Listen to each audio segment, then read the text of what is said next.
கிறிஸ்துவுக்குள் அன்பாக அழைக்கப்பட்டும் தெரிந்து கொள்ளப்பட்ட சகோதர சகோதரிகளே, இந்த நாள் முதல் நாம் தொடர்ந்து கிறிஸ்துவோடைய மரணத்தையும் மற்றும் அவர் நமக்கு கற்றுக் கொடுத்த அநேக விதமான பாடங்களையும் நாம் கற்றுக்கொண்டு நம்மை நாமே ஆயத்தம் பண்ற ஒரு விதமாக நாம் அனுதினமும் இந்த இடத்தில் நாம் கூடுவோம். அந்த வகையில் இன்னைக்கு நம்ம பார்க்க போற ஒரு சத்திய தலைப்பு என்னன்னு பார்த்தீங்கன்னா, சோதனைக்கு முன்பதாக ஆயத்தம். சோதனைக்கு முன்ன ஆயத்தம். ஏன்னா இயேசு கிறிஸ்து என்ன பண்ணியிருக்கிறாருன்னா, அநேக சோதனைகள் வருவதற்கு முன்பதாகவே தன்னையே ஆயத்தம் பண்ணி கொண்டிருக்கிறார். இப்போ அவரை பார்த்து நாம் கூட என்ன பண்ண போறோம்னு பார்த்தீங்கன்னா, கிறிஸ்துவோடைய பாத்திரத்தில் பங்கெடுத்து கொள்ள போகிறோம். அப்போ நமக்கும் அநேக விதமான சோதனைகள் உண்டு. அந்த சோதனைக்கு முன்பதாக நம்ம எப்படி நம்மள ஆயத்தம் பண்ணி கொள்றது அப்படின்னு நம்ம தெரியணும்னா, நம்ம கிறிஸ்துவோடைய இந்த ஒரு பாடத்துக்குள்ளாக நம்ம போனோம். ஒரு விஷயம் நல்லா நம்மளுக்கு தெரியும். இயேசு கிறிஸ்து அந்த ராத்திரி கெத்செமனே தோட்டத்தில் இருக்கும்போது ஒரு இருள் சூழ்ந்த ஒரு பகுதி, சிலுவைக்கு அவர் நேராக போய் நிற்கிறார். அவருக்கும் சோதனை இருக்கு, சீசர்களும் அவர்களுக்கு ஒரு விதமான சோதனையும் இருக்கு. அதாவது கிறிஸ்துவுக்கும் சோதனை இருக்கு, சீசர்களுக்கும் சோதனை இருக்கு. ஆனா என்ன வித்தியாசம்னு பார்த்தீங்கன்னா, இயேசு கிறிஸ்துக்கு வரப்போற சோதனை அவருக்கு நல்லாவே தெரியும். சீசர்களுக்கும் சோதனை வரும்னு தெரியும், ஆனா ஆயத்தமாகவே இல்லை. மற்றும் சோதனை எந்த மாதிரியும்ட்டு அவங்களுக்கு முழுமையாக புரியல. ஆனா இயேசு கிறிஸ்து என்ன பண்ணியிருந்தாருன்னா, இவங்களுக்கு ஏற்கனவே ஆலோசனை கொடுத்திருந்தார். உங்களுக்கு சோதனை வரும், ஜாக்கிரதையாக இருங்கள்னு சொல்லி ஒரு அட்வைஸ், இவங்க ஆயத்தம் பண்ணி கொள்வதற்கு ஏற்கனவே ஆலோசனை கொடுக்கப்பட்டது. ஆனா அந்த ஆலோசனை இவங்க முழுமையாக பெற்றுக்கொண்டாங்களா, புரிஞ்சு கொண்டாங்களான்னா ஒரு கேள்விக்குறிதான். வசனத்திலிருந்து நம்ம தொடங்கலாம். முதல் லூக்கா 22 அதிகாரம் 40 வசனம். அவ்விடத்தில் சேர்ந்த பொழுது அவர் அவர்களை நோக்கி, நீங்கள் சோதனைக்கு உட்படாதபடிக்கு ஜெபம் பண்ணுங்கள் என்று சொல்லி. அப்போ இயேசு கிறிஸ்து இவங்களை ஜெபம் பண்ணுன்னு சொல்றதுக்கு ஒரு மிக முக்கியமான காரணமே என்னன்னு பார்த்தீங்கன்னா, நீங்க சோதனைக்குள்ள உட்படாத படிக்கு. அதாவது உங்களை நோக்கி இப்ப என்ன வரப்போகுது, ஒரு சோதனை வருது. அந்த சோதனையிலிருந்து நீங்க தப்பிக்கணும்னா, அல்லது நீங்க சோதனைக்குள்ள போய், ஏன்னா சோதனை வராதுன்னு சொல்ல, கண்டிப்பா வரும். அந்த சோதனையிலிருந்து நீங்க ஜெயிக்கணும்னா உங்களுக்கு என்ன தேவைப்படுது, ஜெபம் தேவைப்படுது அப்படின்றார். ஆனா இதை சொல்லிட்டு போயிடுறாரு இயேசு கிறிஸ்து. போயிட்டு ஒரு கல்லெறியும் தூரம் அப்படின்னு சொல்லப்பட்டிருக்கோம். ரொம்ப தூரம் இல்லை, கொஞ்சம் பக்கத்துல தான் போய் அவர் ஜெபம் பண்றாரு. ஜெபம் பண்ணிட்டு வந்து இவர்களை மீண்டும் பார்த்தா, இவர்கள் மீண்டும் என்னதான் பண்ணியிருக்கிறாங்கன்னா, தூக்கத்தில் போயிருக்கிறாங்க. அந்த ஒரு கேள்வி, ஏன் இவங்க தூங்குனாங்கோ தெரியல. ஆனா இன்னைக்கு நம்ம பார்க்க போறோம். வசனத்தை வாசிக்கலாம். லூக்கா 22 அதிகாரம் 46 வசனம். நீங்கள் நித்திரை பண்ணுகிறது என்ன, சோதனைக்கு உட்படாதபடிக்கு எழுந்திருந்து ஜெபம் பண்ணுங்கள் என்றார். அப்போ மீண்டும் வந்து என்ன சொல்றாருன்னு பாத்தீங்கன்னா, நீங்க ஜெபம் பண்ண வேண்டிய அவசியம் என்னன்னா, நீங்க சோதனைக்கு உட்படாத படிக்கு. அதாவது நீங்க சோதனைக்குள்ள போவாதீங்கன்னு அர்த்தம் இல்லைங்க. இது கண்டிப்பா சோதனை வந்தே வரும். அந்த சோதனையில் நீங்கள் தோத்து போக கூடாதுன்னா நீங்க என்ன பண்ண வேண்டியது இருக்கு, ஜெபம் பண்ண வேண்டியது இருக்கு. சரி, எவ்வளவு நேரம் ஜெபம் பண்ண சொன்னாரு? ஒரே 1 மணி நேரம் தாங்க. எவ்வளவு நேரம் கேட்கிறாருன்னு பாத்தீங்கன்னா, 1 மணி நேரமாவது நீங்கள் விழித்திருந்து ஜெபம் பண்ணக்கூடாதான். அப்போ இவங்க ஜெபம் பண்ண வேண்டிய அந்த கால அவகாசம் எவ்வளவு மணி நேரம்னு பாத்தீங்கன்னா 1 மணி நேரம் தான். சரி, ஏன் இவங்க தூங்கிட்டாங்க? என்ன காரணம் இருக்கும்? என்ன இருக்கலாங்க, ஏன் இவங்க தூங்குனாங்க? அவங்க ரொம்ப காலையில இருந்து நிறைய வேலை பண்ணிட்டு வந்தாங்க, அதனால களைப்படைஞ்சிட்டாங்களா அப்படின்னா, நம்மளுக்கு லூக்கா என்ன பண்றாருன்னா, இவங்க தூங்குறதுக்கான நோக்கத்தையும் காரணத்தையும் கொடுக்கிறார். இவங்க தூங்குறதுக்கான மிக முக்கியமான காரணமே துக்கமாயிட்டாங்களாம். இந்த வசனத்தை வாசிக்கலாம், அதை இன்னும் கொஞ்சம் உள்ள போய் நம்ம புரிஞ்சுக்கலாம். லூக்கா 22 அதிகாரம் 45 வசனம். அவர் ஜெபம் பண்ணி முடித்து எழுந்திருந்து தம்முடைய சீசரிடத்தில் வந்து அவர்கள் துக்கத்தினாலே நித்திரை பண்ணுகிறதை கண்டு. அப்போ ஏன் இவங்க தூங்கி இருக்கிறாங்கோ? துக்கத்தினாலே நித்திரை பண்ணுகிறதை கண்டு. அப்போ இவங்க தூங்குறதுக்கு ஒரு மிக முக்கியமான காரணமே நான் பார்த்தீங்கன்னா துக்கம். ஏன்னா இது துக்கம். யாருக்குன்னா துக்கம் வந்ததுன்னா தூங்குவோமா? தூக்கமே வராது இல்ல.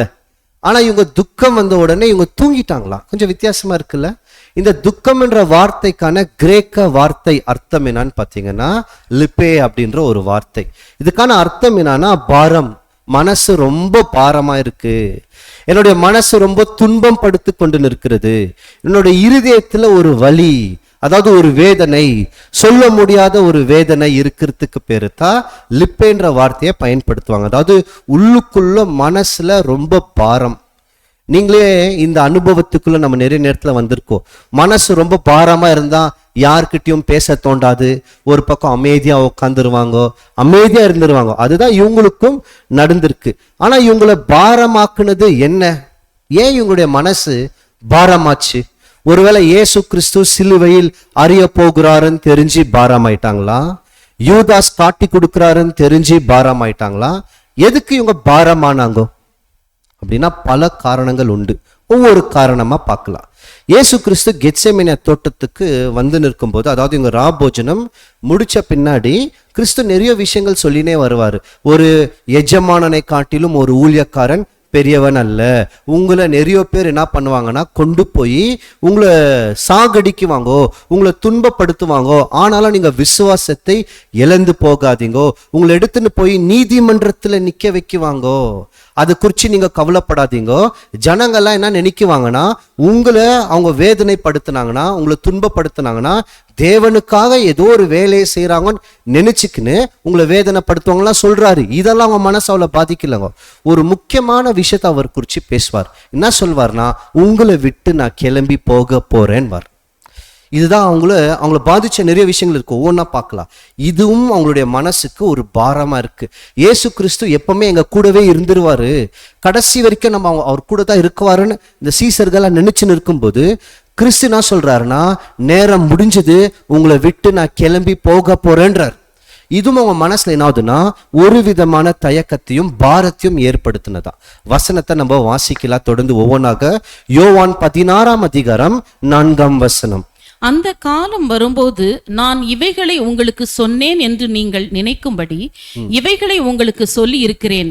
நான் உங்களுடனே கூட இருந்தபடியினால் ஆரம்பத்திலே இவைகளை உங்களுக்கு சொல்லவில்லை. இப்போ என்னவோ சொல்றாரு, ஆரம்பத்தில் உங்களுக்கு சொல்லவில்லை. அடுத்த வசனம். இப்பொழுது நான் என்னை அனுப்பினவரிடத்திற்கு போகிறேன், எங்கே போகிறீர் என்று உங்களில் ஒருவனும் என்னை கேட்கவில்லை. இப்ப இந்த ஒரு விஷயத்தை கவனிங்க. கிறிஸ்துனா சொல்றாரா, என்னை யார் அனுப்புனாரோ, யார் கிறிஸ்துவை அனுப்புனது? அவருடைய பிதா. அப்போ எங்க போறேன்றாருன்னு பாத்தீங்கன்னா, நான் மீண்டும் பிதா கிட்ட போறேன். ஆனா அதுல அந்த வார்த்தையை கவனிச்சிங்களா, என்னை யாருமே நீங்க எங்க போகிறீங்கன்னு கேட்கல. இது உண்மையா? உண்மைதான். ஆனா பேதுரு கேட்டிருக்கிறார். பைபிள் இருந்து எடுத்து படிங்க, யோவானுக்குள்ள போய் பாருங்களேன். யோவான் 13ஆம் அதிகாரம் 36ஆம் வசனத்துல பேதுரு ஏற்கனவே கேட்டிருக்கிறார், ஆண்டவரே நீங்க எங்க போறீங்கன்னு. ஆனா இங்க 16ஆம் அதிகாரத்துல கிறிஸ்துனா சொல்றாருன்னா, யாருமே என்னை கேட்கலன்றாரு. பேதுரு கேட்டாரே. புரியுதுங்களா என்ன சொல்ல வருதுன்னு? வசனத்தை வாசிக்கலாம். யோவான் 13ஆம் அதிகாரம் 36ஆம் வசனம். சீமோன் பேதுரு அவரை நோக்கி, ஆண்டவரே நீர் எங்கே போகிறீர் என்றான். அப்ப சீமோன் என்ன பண்ணிருக்கிறாரு? கேட்டிருக்கிறாருல்ல. ஆனா கிறிஸ்து என்ன சொல்றாரு பாருங்க, அந்த வசனத்தை மீண்டும் வாசிங்க. ஆனாலும் நான் எங்க போறேன்னு யாருமே என்ன பண்ணல, கேட்கலன்றாரு. பேதுரு கேட்டாரு. பேதுரு மட்டும் இல்லைங்க, தோமா கூட சொல்வாரு, நீங்க எங்க போறீங்கன்னு தெரியாது, அப்ப எப்படி உங்க கூட நாங்க வர முடியும்னு கேட்குவாங்க. அதிலே 14ஆம் அதிகாரம் 5ஆம் வசனத்தை கூட பாருங்க. அப்ப பேதுருவும் தோமா 2 பேருமே இந்த விஷயத்தை குறித்து கேட்டிருக்கிறாங்க. ஆனாலும் கிறிஸ்து யாருமே கேட்கலன்றாரு. வாசிங்க. யோவான் 14ஆம் அதிகாரம் 5ஆம் வசனம். தோமா அவரை நோக்கி, ஆண்டவரே நீர் போகிற இடத்தை அறியோமே, வழியை நாங்கள் எப்படி அறிவோம் என்றான். புரிஞ்சுங்க, நீங்க எங்க போறீங்கன்னே தெரியாது, வழி எப்படி எங்களுக்கு தெரியும்? பேதுரு கேட்கிறார் நீங்க எங்க போறீங்கன்னு, தோமா கேட்கிறார் நீங்க போற இடம் தெரியாது, அப்ப எப்படி வழி எங்களுக்கு தெரியும்னு. ஆனா கிறிஸ்து என்ன சொல்றாரு, யாருமே என்ன கேட்கலன்றாரு. கேட்டாங்களா? கேட்கலையா? கேட்டாங்க. ஆனா இங்க கிறிஸ்து சொல்ற விஷயம் வேற. நீங்க என்ன மாதிரி கேட்டு இருக்கிறீங்கன்னா, மனுஷனுடைய பார்வையின் பிரகாரம் எங்க போறீங்கன்னா ஏதோ ஒரு இடத்துக்கு போற மாதிரி இல்ல. நீங்க என்ன கேட்கலன்னா, நீங்க போகிற நோக்கம் என்ன? நீங்க வந்து இந்த வேலையை முடிச்சிட்டீங்கன்னு சொல்றீங்களே, முடிச்ச நோக்கம் என்ன? இதனால என்ன நடக்க போகுதுன்ற அதோடைய அர்த்தத்தை யாருமே கேட்கல. எல்லாருமே மாம்ச ரீதியாக தான் பார்த்து நிற்கிறீங்க. ஆவிக்குரிய கண்ணோட்டத்துல இதுக்கு பின்னாடி நான் போக போறேன்னு சொல்ற அர்த்தத்தை யாருமே கேட்க மாட்டேன்னு இருக்கிறீங்க. எங்க போறீங்கன்னு தான் கேட்கறீங்களே தவிர அதுக்கான அர்த்தம் என்னன்னு கேட்கல. அப்படின்னு தான் கிறிஸ்து பேசுறாரு. இப்ப சொல்லிட்டாரா நான் கிளம்பி போறேன்ட்டு? இத சொன்ன உடனே சீசர்கள் என்னானாங்களா பாருங்களே. அதுலயே யோவான் 16ஆம் அதிகாரம் 6ஆம் வசனம். ஆனாலும் நான் இவைகளை உங்களுக்கு சொன்னதினால் உங்கள் இருதயம் துக்கத்தில் நிறைந்திருக்கிறது. இப்ப இயேசு கிறிஸ்து இத சொன்ன உடனே அவங்களுக்கு என்ன ஆயிடுச்சு? துக்கம் ஆயிடுச்சு. அவங்க தூங்குனதுக்கு காரணம் என்ன? துக்கம். இப்போ அந்த துக்கத்துல ஒரு துக்கம் எதுன்னு பாத்தீங்கன்னா, இயேசு கிறிஸ்து என்ன சொல்லின்னு இருக்கிறாரு? நான் உங்களை விட்டு கிளம்பி போக போறேன். அப்ப அவங்க மனசு என்ன ஆயிடுச்சுன்னு பாத்தீங்கன்னா துக்கம் ஆயிடுச்சு. ரெண்டாவது என்ன நடக்குதுன்னா, கிறிஸ்து மீண்டும் இன்னொரு விஷயங்களை சொல்றாரு. இன்னைக்கு இரவே நீங்க எல்லாருமே என்னை விட்டு ஓடி போக போறீங்க. இது கூட எல்லாருமே என்ன பண்ணின்னு இருக்கிறாங்க? கேட்டுன்னு வந்து இருக்கிறாங்க. என்னை காட்டி கொடுக்க போறாங்கோ. நான் பரிசேயர்கள், சதுசேயர்கள், ஜனத்தின் மூப்பர்கள், இவங்க மூலியமாக நான் பிடிக்கப்பட போறேன்னு சொல்லி இந்த காரியத்தையும் சொல்றாரு. ஆனா கிளாரிட்டி இல்லை. அதாவது அவங்களுக்கு ஒரு தெளிவு கிடைக்கல. என்ன நடக்க போகுதுன்னு தெரியல. ஆனா ஏதோ ஒரு பிரச்சனை வருதுன்னு மட்டும் தெரியுது. என்ன பிரச்சனைன்னு தெரியல. இதுவும் அவங்களுக்கு ஒரு குழப்பம். ஒரு பக்கம் கிறிஸ்து என்னை விட்டு போறேன்றாரு, இன்னொரு பக்கம் நீங்க எல்லாருமே என்னை விட்டு ஓடி போறீங்கன்னு வேற சொல்றாரு. இதுவும் அவங்க மனசுல என்னவா ஆகுதுன்னு பாத்தீங்கன்னா ஒரு விதமான துக்கமும் பாதிப்பு. ரெண்டாவது. மூன்றாவது என்ன நடக்குதுன்னா, பேதுருவை கூப்பிட்டு பேதுரு கிட்ட சொல்றாரு, பேதுருவே, சேவல் கூவதற்கு முன்பதாகவே நீ என்ன பண்ணிருக்குவ? நீ என்ன 3 தடவை மறுதளிச்சிருக்குவன்னு சொல்றாரு. அப்போ ஒரு தடவை ஒரு பக்கம் கிறிஸ்து போறன்றாரு, இன்னொரு பக்கம் நாம் எல்லாருமே ஓடி போயிடுவோம். பேதுரு, எல்லா சீசர்களும் பேதுருவை ரொம்ப உயர்வா தான் அவங்க பார்த்தாங்க. ஏன்னா சீசர்கள் மத்தியிலே ஒரு மிகவும் தைரியமான ஒரு அப்போஸ்தலன் யாருன்னு பாத்தீங்கன்னா பேதுரு. என்ன நடந்தாலும் ஒரு மிகப்பெரிய துணிச்சலுடன் நிக்குவார். இப்ப இவரே மறுதளிக்க போறார், எல்லாருமே ஓடி போக போறாங்க. இதெல்லாமே தான் அவங்களுக்கு என்ன நடக்குதுன்னு பாத்தீங்கன்னா துக்கத்தில் அவர்களை தள்ளுது. வசனத்தை வாசிக்கலாம். லூக்கா 22ஆம் அதிகாரம் 31ஆம் வசனம். பின்னும் கர்த்தர், சீமோனே சீமோனே, இதோ கோதுமையை சுளகினால் புடைக்கிறது போல சாத்தான் உங்களை புடைக்கிறதற்கு உத்தரவு கேட்டுக்கொண்டான். ஏற்கனவே உத்தரவு கேட்டு இருக்கிறா. யாரை புடைக்கிறதுக்கு? அந்த வசனத்தை கவனிங்க. உங்களைனா எல்லாருமே அதுல விசேஷமா பேதுரு கூட இருக்கிறார். அதுக்கு கிறிஸ்து என்ன பண்ணிருக்குவார்னா, கிறிஸ்துக்கு ஏற்கனவே நல்லா தெரியும் பேதுரு விழுந்துருவார். அப்போ பேதுருக்காக அவர் என்ன பண்ணிருக்கிறாரு தெரியுங்களா? ஜெபம் பண்ணார். ஜெபம் பண்ணிட்டு ஒரு விஷயத்த மட்டும் சொல்லுவார், பேதுரு கண்டிப்பா இது நடக்க போகுது, ஆனா நீ குணம் அடைஞ்ச பின்பு எல்லாருமே ஸ்திடம்படுத்துன்னு சொல்வார். அந்த வசனத்தை வாசிக்கலாம். 32ஆம் வசனம்.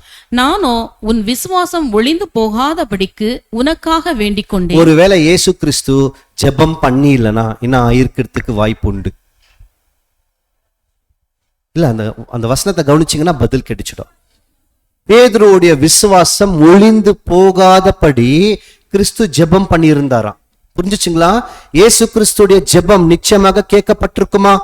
கண்டிப்பா கேட்கப்பட்டிருக்கோம். கிறிஸ்து ஜெபம் பண்ணியிருக்கிற தொட்டு பேதுருடைய விசுவாசம் ஒளிந்து போகல. அவர் மறுதளிச்சிட்டாரு, ஆனா பின்னாடி விசுவாசம் இன்னும் இருக்கு. அதனாலதான் அவர் குணம் அடைஞ்ச பின்பு மற்ற சீசர்களை திருப்பி யார்கிட்ட தான் வழி நடத்தினாருன்னு பாத்தீங்கன்னா சத்தியத்திலும் கிறிஸ்துவிடத்திலும் வழி நடத்தினார். அப்ப இது எல்லாமே யார சூழ்ந்துன்னு இருக்குதுன்னா, அங்க இருந்த அப்போஸ்தலர்களுடைய மனசுல ஒரு பெரிய பாதிப்பு. ஒரு பக்கம் கிறிஸ்து இவ்வளவு நாளா நம்பி இருக்கிறோம், நம்மளை விட்டு போறேன்றாரு. இன்னொரு பக்கம் இவரே நம்ம உயிர் நினைச்சுன்னு இருக்கிறோம், நாமளே இவரை விட்டு ஓடி போக போறோம்னு வேற சொல்றாரு. பேதுரு அந்த அளவுக்கு விசுவாசத்துல வைராக்கியமா இருக்கிறாரு. உங்களோட நான் சிறைக்கு போறதுக்கும் தயார், நான் சாக துணிஞ்சிருக்கிறாரு. அவரே மறுதளிக்குவார்ன்ற ஒரு விஷயமெல்லாம் புரியும் போது இவங்க மனசு என்ன ஆயிடுதுன்னு பாத்தீங்கன்னா தெரியுது என்னவோ நடக்க போகுதுன்னு. என்ன நடக்க போகுதுன்னு தெரியல. இதெல்லாம் தாண்டி இன்னொரு விஷயம் இவங்களை ரொம்ப பாதிச்சுது. இயேசு கிறிஸ்துவோட கெத்செமனே தோட்டத்துக்கு வந்துட்டாங்க 3 பேர். கெத்செமனே தோட்டத்துக்குள்ள வந்த உடனே 11 பேர் இருக்கிறாங்க. யூதாஸ் போயிருக்குவாரு, அவர் போய் எல்லாருமே கொண்டு வரத்துக்கு. இப்போ 11 பேர் இருந்த உடனே கிறிஸ்து என்ன பண்றாருன்னா 3 பேரை மட்டும் கூட கூப்பிட்டுக்குன்னு மீதி இருக்கிறவர்கள் எல்லாருமே கெத்செமனே தோட்டத்தோட, அதாவது வாசல்ல இருந்து கொஞ்சம் அக்கறையில அப்பக்கத்துல அங்கே இருங்கோ, நாங்க 3 பேர் கிறிஸ்துவ சேர்த்து 4 பேர் மட்டும் ஜெபம் பண்றோம்னு சொல்லி உள்ள புறப்பட்டு போவார். இந்த கெத்செமனே தோட்டத்தை பத்தி இன்னும் விவரமா படிக்க போறோம். இன்னும் சொல்ல வர நாட்கள் இதெல்லாமே நம்மளுக்கு பாடத்துல இருக்கு. அப்ப இவர் என்ன பண்றாருன்னா போய் ஜெபம் பண்றாரு இல்லைங்களா? ஜெபம் பண்ணுவதற்கு முன்பதாகவே இயேசு கிறிஸ்து வியாகுலம் பட தொடங்கிட்டாராம். ரொம்ப துக்கமாயிட்டாரா. இதை சீசர்கள் பார்த்துருக்காங்க, 3 பேர் குறிப்பா. இதுவும் இவங்களுடைய மனசு என்ன இருக்குதுன்னா ஒரு பெரிய மன அழுத்துதல் இவங்களுக்கும் உண்டாயிருக்கிறது. மத்தேயு 26:37 பேதுருவையும் செபதேவின் குமாரர் இருவரையும் கூட்டிக் கொண்டு போய் துக்கமடையவும் வியாகுலப்படவும் தொடங்கினார். என்ன ஆயிடுச்சுங்க? துக்கமடையவும் வியாகுலம் படவும் தொடங்கினார். யாரை கொண்டு போய்? பேதுருவையும் யோவான் யாக்கோப். இப்ப இவங்க 3 பேருக்கு ஒரு விஷயம் நல்லா தெரியுது. ஆண்டவரை என்ன ஆயிட்டாரு? இப்போ ரொம்ப துக்கமா இருக்கிறாரு.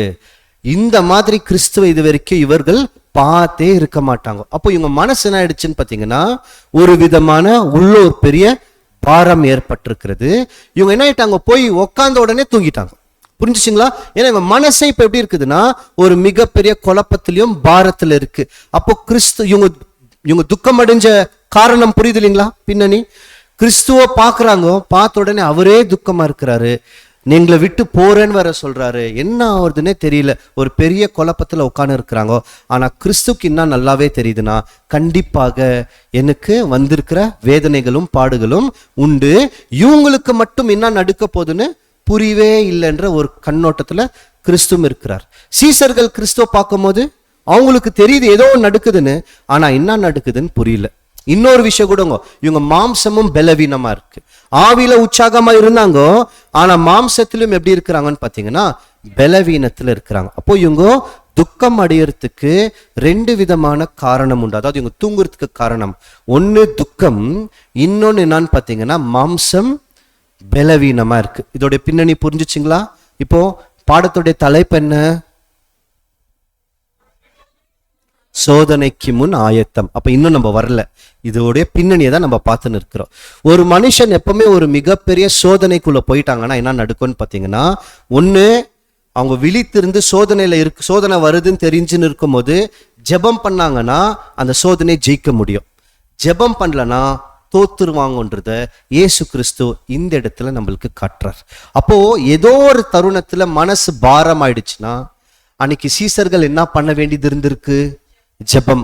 நமக்கும் நிறைய நேரத்துல மனசு பாரமா இருக்கும், நிறைய விஷயங்கள் நம்மளுக்கு புரியாமலே இருக்கும், குழப்பத்துல இருக்கும், அடுத்த நாளைக்கு என்ன நடக்குதுன்னே தெரியாது, நம்மளுடைய வாழ்க்கை எந்த பாதையில போயின்னு இருக்கிறோன்னே தெரியாது. ஒரு பெரிய கண் கட்டி காட்டுல விட்ட கதை தான் நம்மளுடைய வாழ்க்கை அநேக நேரத்துல. அப்ப அந்த நேரத்துல நம்ம மனசு பாரமா இருக்கும் போது என்ன எதிர்பார்க்கிறார் கிறிஸ்து நம்மளுக்கு சொல்ற ஆலோசனை என்னன்னு பாத்தீங்கன்னா ஜெபம் மட்டும் இல்ல. சீசர்களுக்கு என்ன சொன்னாரு? விழித்திருந்து ஜெபம் பண்ணணும். அப்ப 2 விஷயத்தை கை கொள்ளணும்.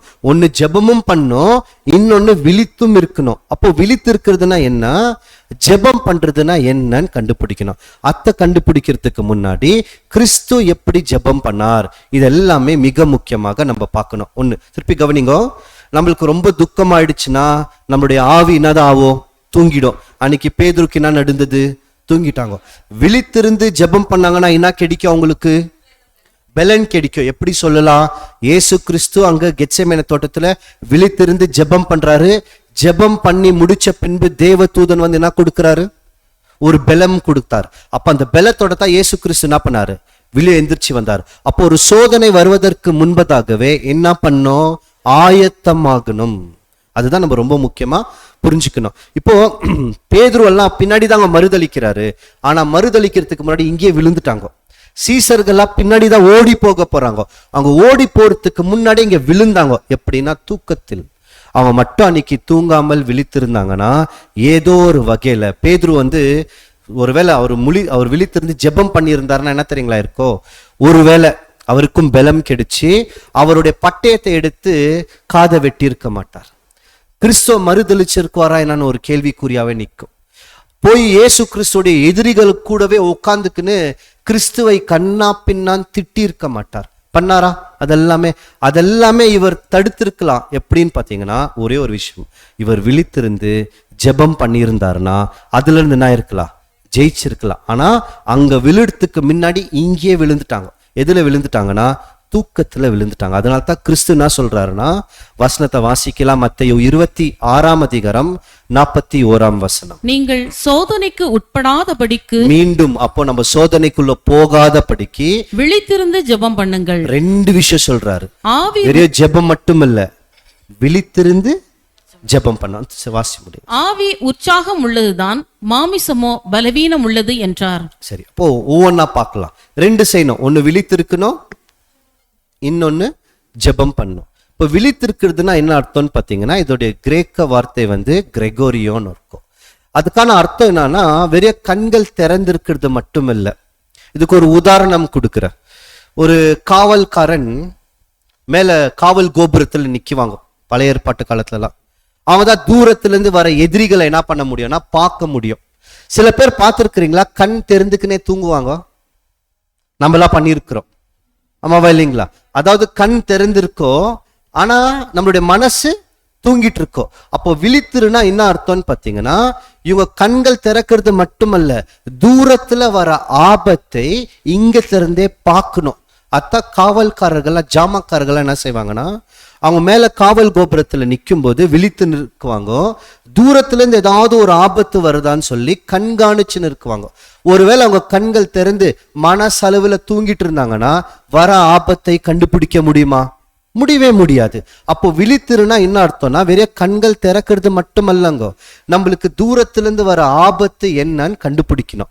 அதாவது நம்ம ஒரு வார்த்தையை நம்ம புரிஞ்சுக்கிற மாதிரி சொல்றேன். சில நேரத்துல நாமளே வாயை கொடுத்து புண்ணு பண்ணிக்குவோம். சொல்லுவாங்க தெரியுங்களா? அதாவது நாமளே வாயை கொடுத்து வம்ப விலை கொடுத்து வாங்கிட்டோம். அப்போ என்ன அர்த்தம்னா, நம்ம கண்கள் திறந்திருக்கு, ஆனா ஆவியின் வழியில நான் தூங்கிட்டோம். மனசுல புரியல. என்ன புரியலன்னா, நான் பேசுற இந்த வார்த்தை பின்னாடி எனக்கு பாதிப்பை உண்டாக்கோ, என்னை இதே வந்து குத்தோ, நான் சொல்றது எனக்கு ஆபத்தாய் மாறும்னு சொல்லி உணர்வில்லை. புரியுதுங்களா? அப்போ நம்ம விழித்திருக்கிறோம், ஆனா நான் சொல்ற இந்த விஷயம் எனக்கே ஒரு ஆபத்தாய் மாறும்ன்ற அந்த உணர்வு இல்லை. அப்போ எப்போ நம்மளுக்கு உணர்வு வரோம்னா, நம்ம கண்கள் திறக்கிறது மட்டுமல்ல, விழித்திருனா அடுத்து நான் நடுக்கோ, எந்த வழியில் ஆபத்து வரும், அந்த ஆபத்தை நான் எப்படி எதிர்கொள்றது தான் ஜெபம். அப்போ முழிச்சு நிற்கிறதுனா என்ன அர்த்தம்னா, ஆபத்து வருது, தொலைநோக்கு பார்வையில இருந்து பார்த்துடணும். கண்டிப்பா இவர்கள் மூலியமா இந்த மாதிரி ஒரு ஆபத்து சாத்தான் கொண்டு வருவான். அப்படி வரும்போது நான் எப்படி ஜெயிக்கிறது? அடுத்த கட்டம் ஜெபம் பண்ணோம். அதுதான் முதல் விழித்திருன்னு. சில நேரத்துல வந்து நம்ம சபை கூடுதல்ல இருக்கோம், மீட்டிங்ல கலந்துக்குவோம், பைபிள்லாம் படிக்குவோம், ஆனா ஆவிக்குரிய கண்ணோட்டத்துல விழித்துனே இருக்க மாட்டோம். யாராவது ஏதாவது நம்மள ஒண்ணு தொட்டா டப்புன்னு கீழே விழுந்துருவோம். அதாவது ஏதாவது ஒண்ணு சொன்னாங்கன்னா உடனே கீழே விழுந்துருவோம்னா என்ன அர்த்தம்னு பார்த்தீங்கன்னா, பாவத்தில் கீழே விழுந்துருவோம். தேவனுக்கு பிடிக்காத குணம் உடனடியாக வெளியே வரும். புரிஞ்சுச்சுங்களா நான் என்ன சொல்றேன்ட்டு? நிறைய தடவை கொடுக்குற இதே உதாரணம் தான், மீண்டும் மீண்டும் கொடுக்க விரும்பல. யாராவது நம்மள ஏதாவது ஒண்ணு சொல்லிட்டாங்கன்னா உடனடியாக என்ன வருது அவங்க மேல? ஏதோ ஒண்ணு வருது, கோபம், கசுப்பு, வெறுப்பு, ஏதோ ஒண்ணு வருதுல்ல. அப்ப என்ன நடக்குதுன்னு பாத்தீங்கன்னா, முழிச்சு நிற்கிறோம், ஆனா ஜெபம் பண்ணல. விழித்து நிற்கிறோம், இவங்க மூலியமா ஆபத்து வருதுன்னு தெரியாமல் கூட இருக்கிறோம். சரி வந்தது, அடுத்து என்ன பண்றது? அதுல இருந்து ஜெயிக்கிறதுக்கான பலனே இல்லை, உடனடியாக கீழே விழுந்துடுறோம். இதுதான் சீசர்களுக்கும் நடந்தது, நமக்கும் நிறைய நேரத்துல நடந்து நிற்கு. இது ஒண்ணு.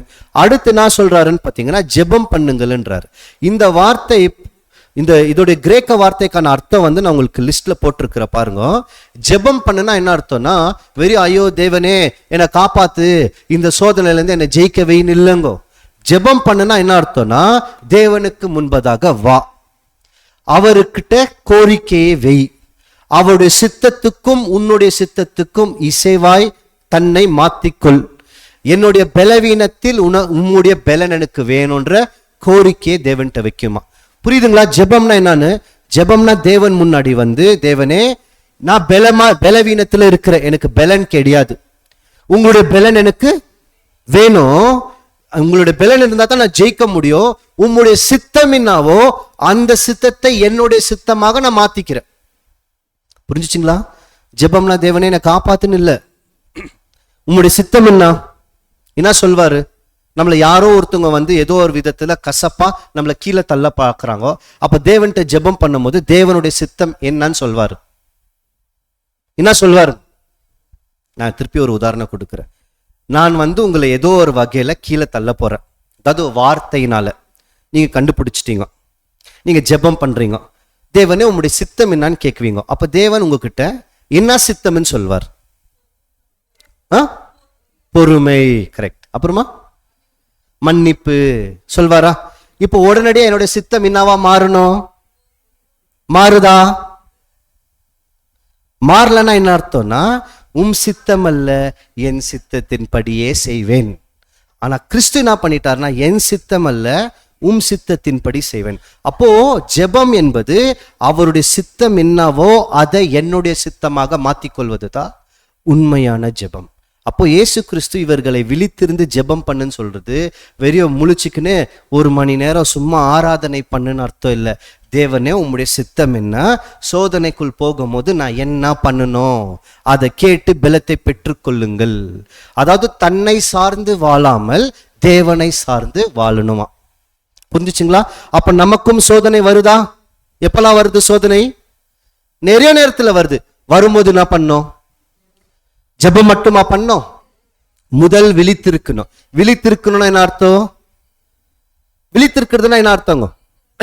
எந்த வகையில் நம்மை நோக்கி ஒரு ஆபத்து வருதுன்னு தெரியணும். அப்போ அந்த ஆபத்துல இருந்து தப்பிச்சு ஓடுன்றாரா, அல்ல அந்த ஆபத்தை ஜெயிக்கிறதுக்கு பெலன் கேளுங்கள் என்றாரா? பெலன் கேட்கணும். அந்த பெலன் எப்படி கிடைக்கும்? என் சித்தத்தின்படி அல்ல, சித்தம் என்னவோ அதை சொல்லுங்க. நீங்க சொல்ற சித்தத்தை இப்ப நான் அந்த உங்களுடைய சித்தம் இப்ப யாருடைய சித்தமா மாறும்? ஏன் சித்தமா மாறும். எப்போ என்னுடைய சித்தத்தை அவருடைய சித்தமா மாற்றுமோ அப்பதாங்க பலன் கிடைக்கும். அவருடைய சித்தம் இல்ல, என் சித்தம் பிரகாரம் நம்ம போனோம்னா அது பலவீனத்துல தான் போய் முடியும், தோல்வியில தான் போய் முடியும்.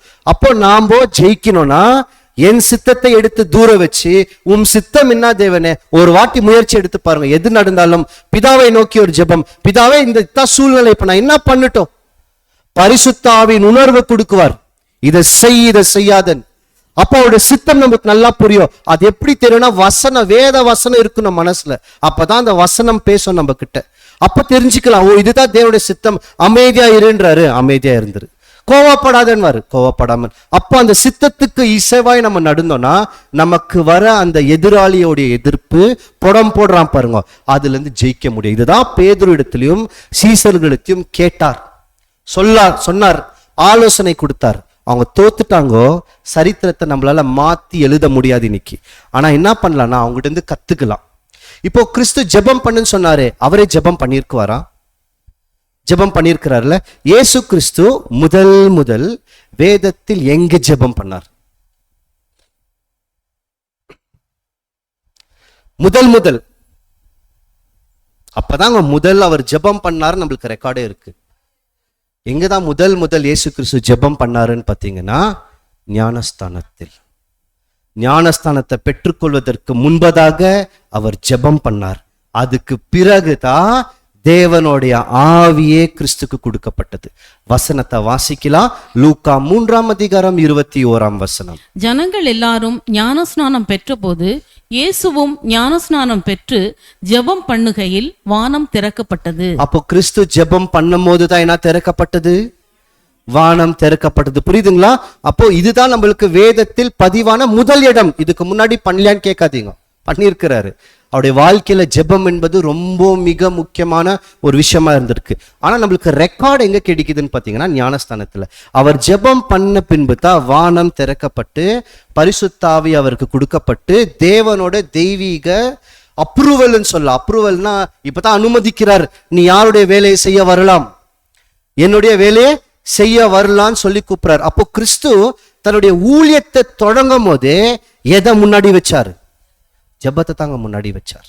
நம்ம நிறைய நேரத்துல நிறைய விஷயங்களை தேவனுக்காக பண்ணுவோம், எதை முன்னாடி வச்சிருக்க மாட்டோம் சொல்லுங்க. ஒரு சின்ன உதாரணம் சொல்றேன். இன்னைக்கு எல்லாருமே கூடியிருக்கிறோமா? எவ்வளவு பேர் ஜெபம் பண்ணி வீடை விட்டு புறப்பட்டோம்? புரியுதுங்களா? அதோடைய ஆழம் என்னன்னு புரியுதா? அப்போ கிறிஸ்து எதை பண்ணா நினைச்சாலும் அவர் முன்னாடி என்னதான் வைக்குவாருன்னு பாத்தீங்கன்னா ஜெபத்தை தாங்க முன்னாடி எப்பவுமே வச்சார். அந்த ஜெபத்தை வச்சிருந்தனால கிறிஸ்து ஞானஸ்தானம் எடுக்க வேண்டிய அவசியம் இருந்ததா? அவர் மனம் திருந்த வேண்டிய அவசியம் இல்லை. எல்லா நீதியும் நிறைவேற்ற வந்தார். ஆனா ஜெபம் பண்ண பின்பு வானங்கள் திறக்கப்பட்டு அவருக்கு என்ன கொடுக்கப்பட்டது? பரிசுத்த ஆவி. அவருடைய ஊழியத்தை தொடங்குறாரு.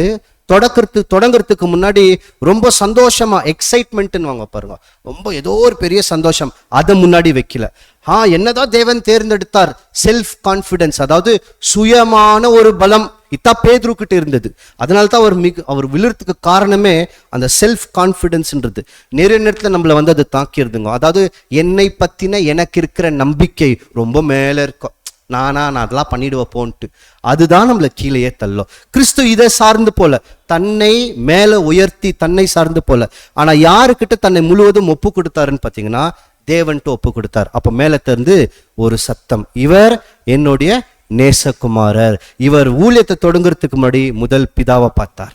இவர் ஜனங்கள் முன்னாடி காணப்படுவதற்கு முன்பதாக முதல் பிதாவை பார்த்தார். ஏன்னா இவர் தன்னை சார்ந்து ஓடல. யாரை சார்ந்து ஓடினாரு?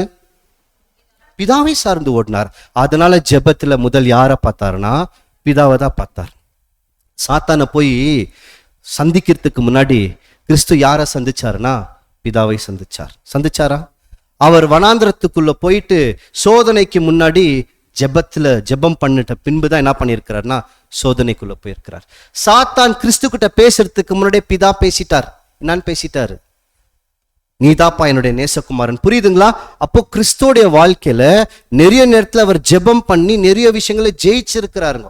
நம்ம தோக்குறதுக்கான காரணம் என்னன்னா வசனம் இருக்கு.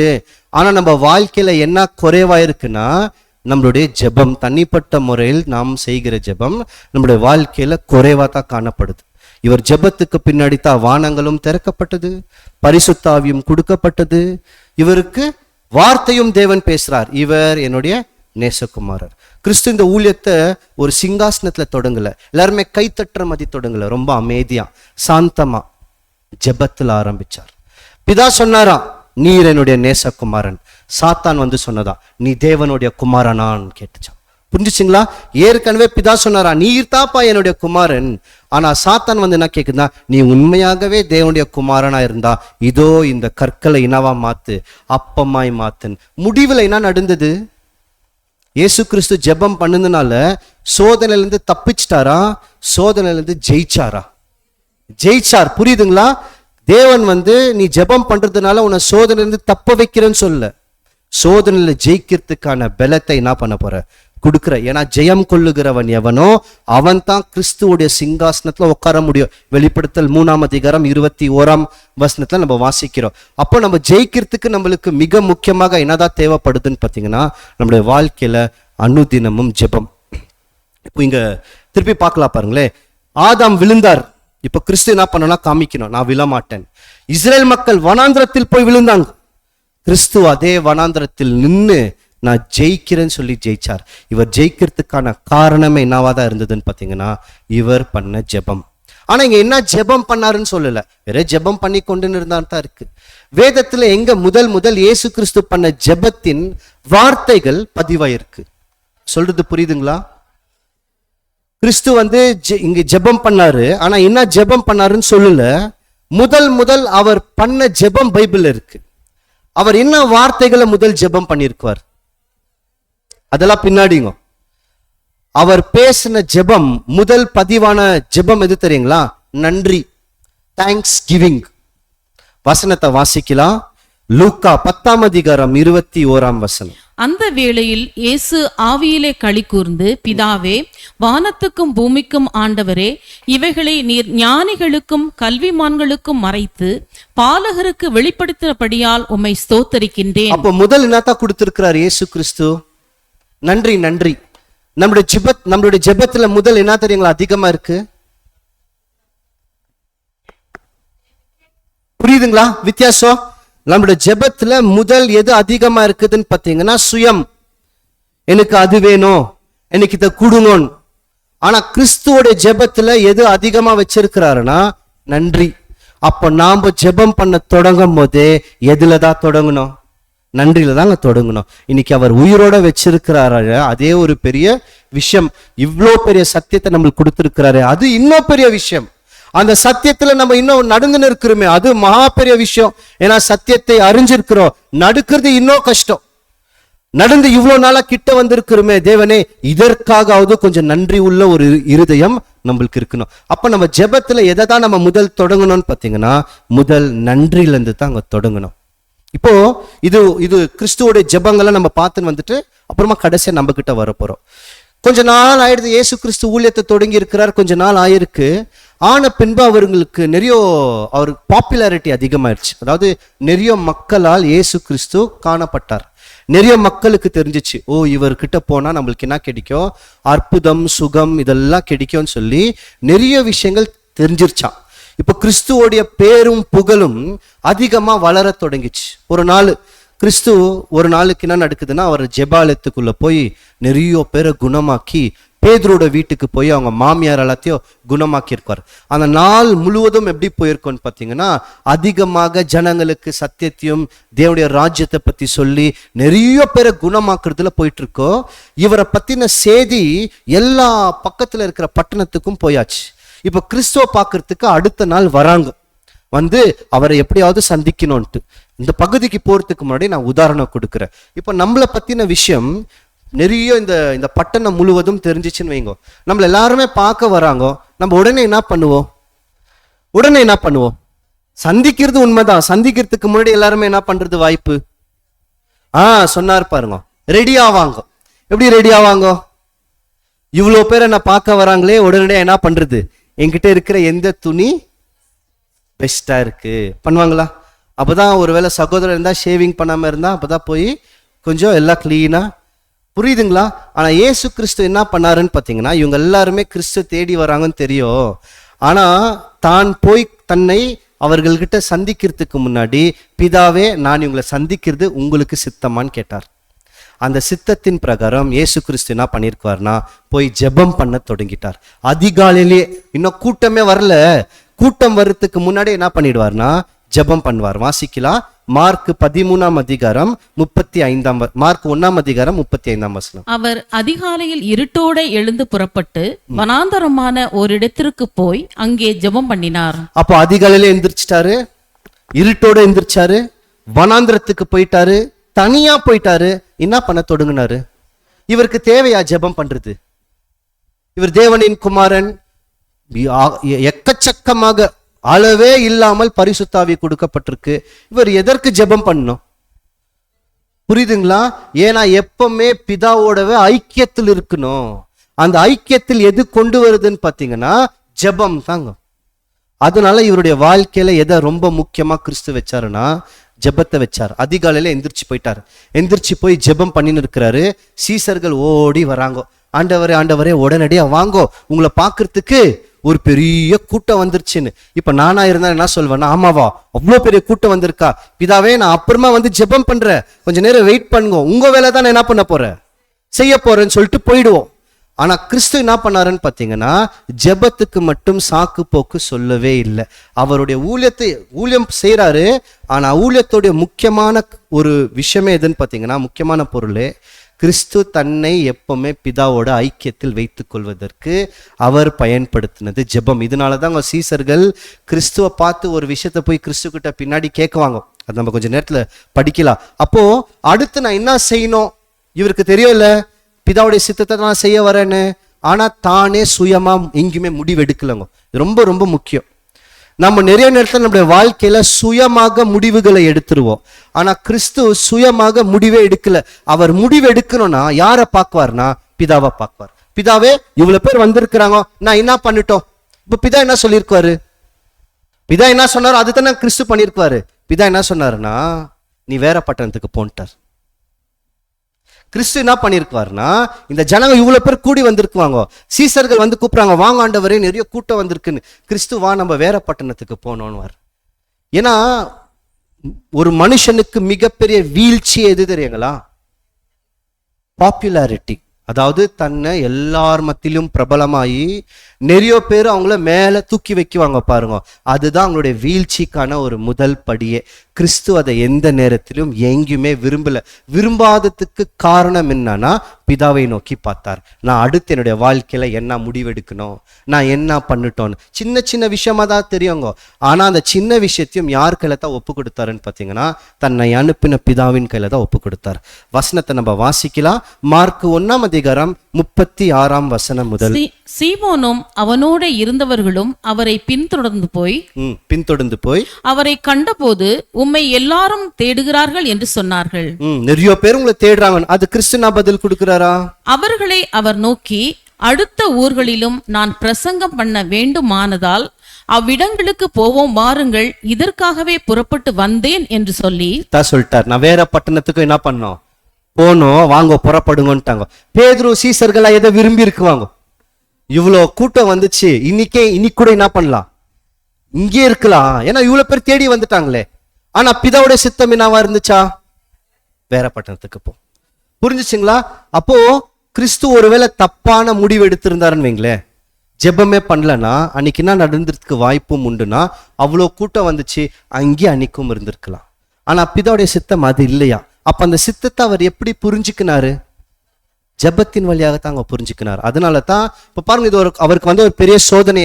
எப்படி சோதனைன்னு சொல்லலாம்னா, நிறைய பேர் வந்திருக்கிறாங்க, நிறைய பேர் பாராட்டலாம்.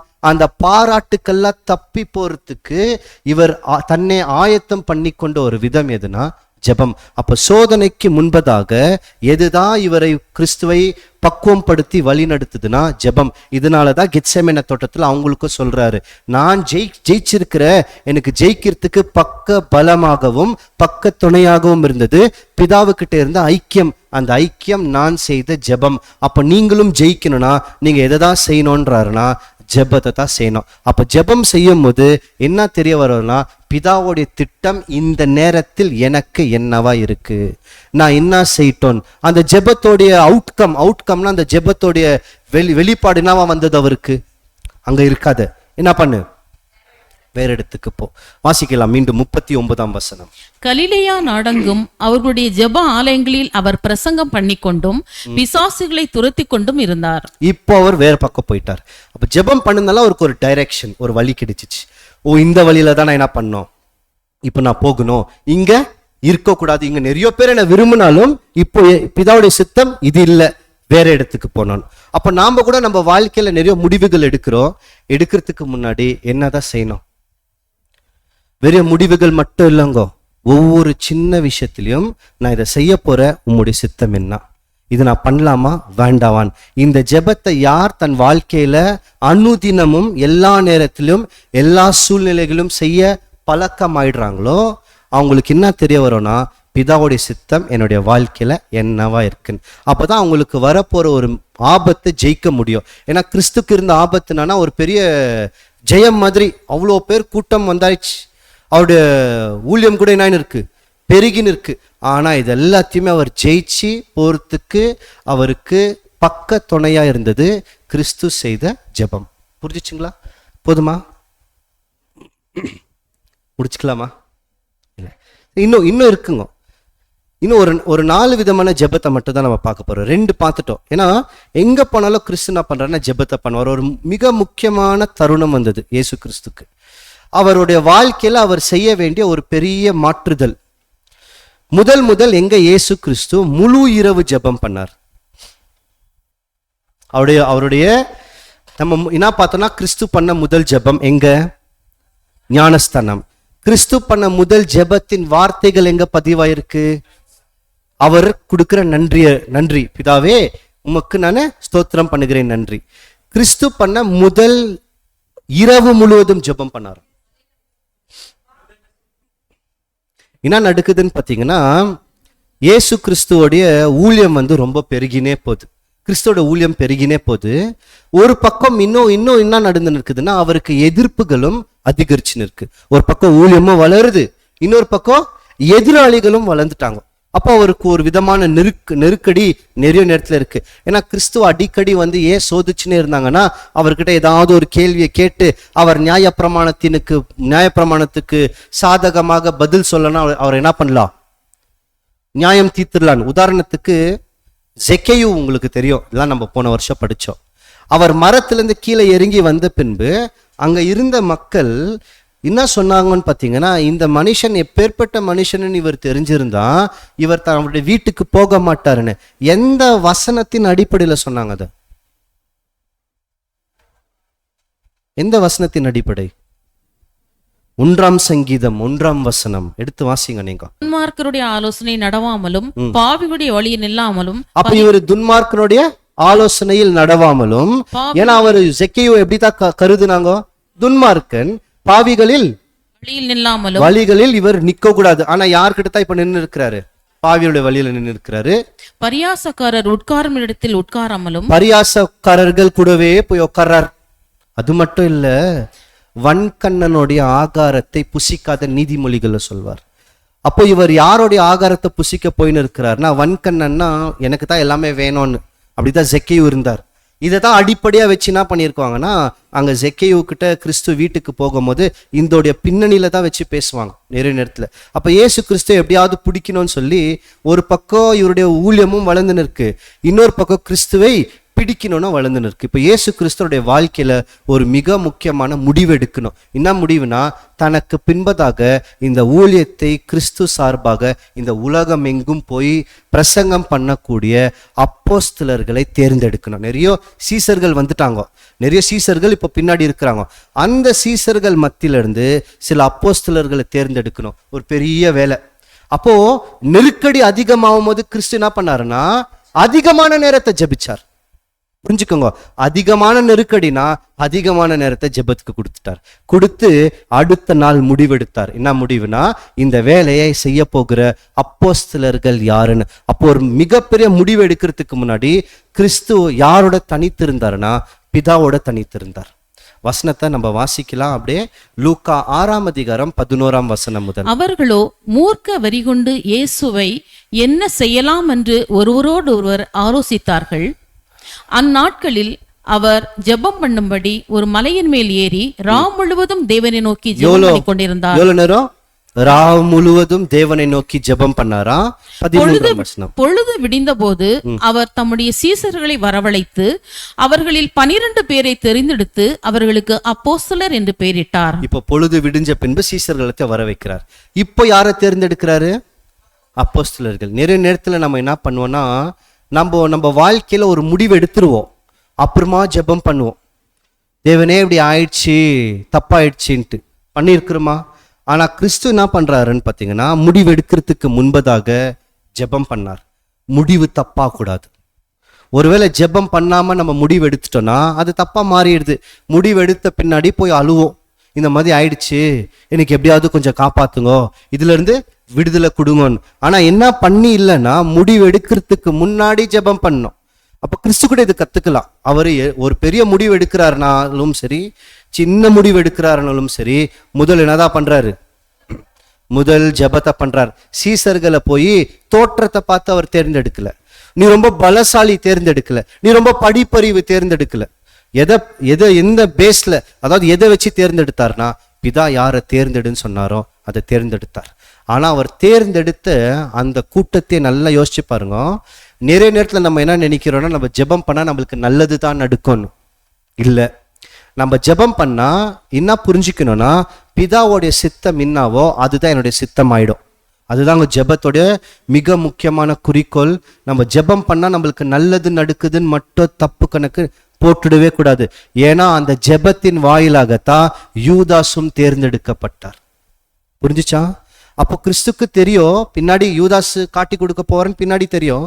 ஆனா யூதாசும் அந்த ஜெபத்தின் வழியா தானே உள்ள வராரு. அப்போ கிறிஸ்து யூதாசை தொறுத்துலையே ஏத்துக்கினார். ஏன் ஏத்துக்கினார்னா, இது யாருடைய சித்தம்.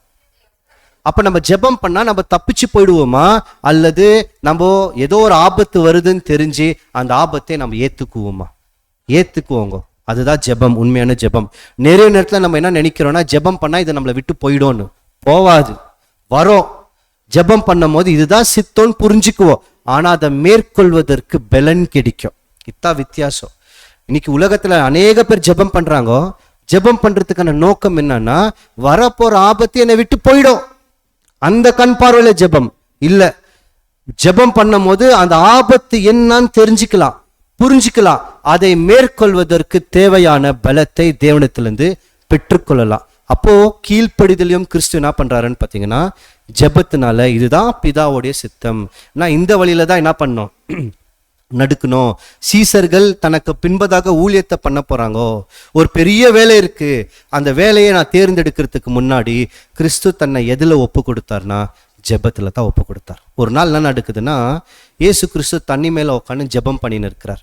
ரொம்ப ஒரு முக்கியமான ஒரு தருணம். இந்த இடத்துல தான் இயேசு கிறிஸ்து முதல் நான் சாக போறேன்னு வெளியிறங்கமா சொல்லுவார்.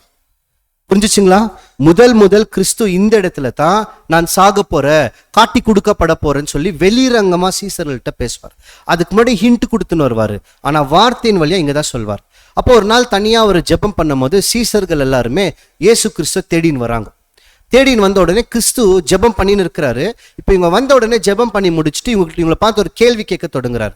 சரி, நான் யார் என்று ஜனங்க சொல்றாங்கன்னா, நீங்க தான் எலியா, நீங்க தான் யோவான் ஸ்தானகர், சிலர் நீங்க ஒரு பெரிய தீர்க்கதரிசி வந்திருக்கிறீங்க அப்படின்லாம் சொல்லின்னு இருக்கிறாங்க அப்படின்னு சொன்ன உடனே இப்ப கிறிஸ்து சொல்றாரு, சரி அவங்களத்தையும் விட்டுருப்பா, நான் யாரு, நீங்க என்ன சொல்றீங்க?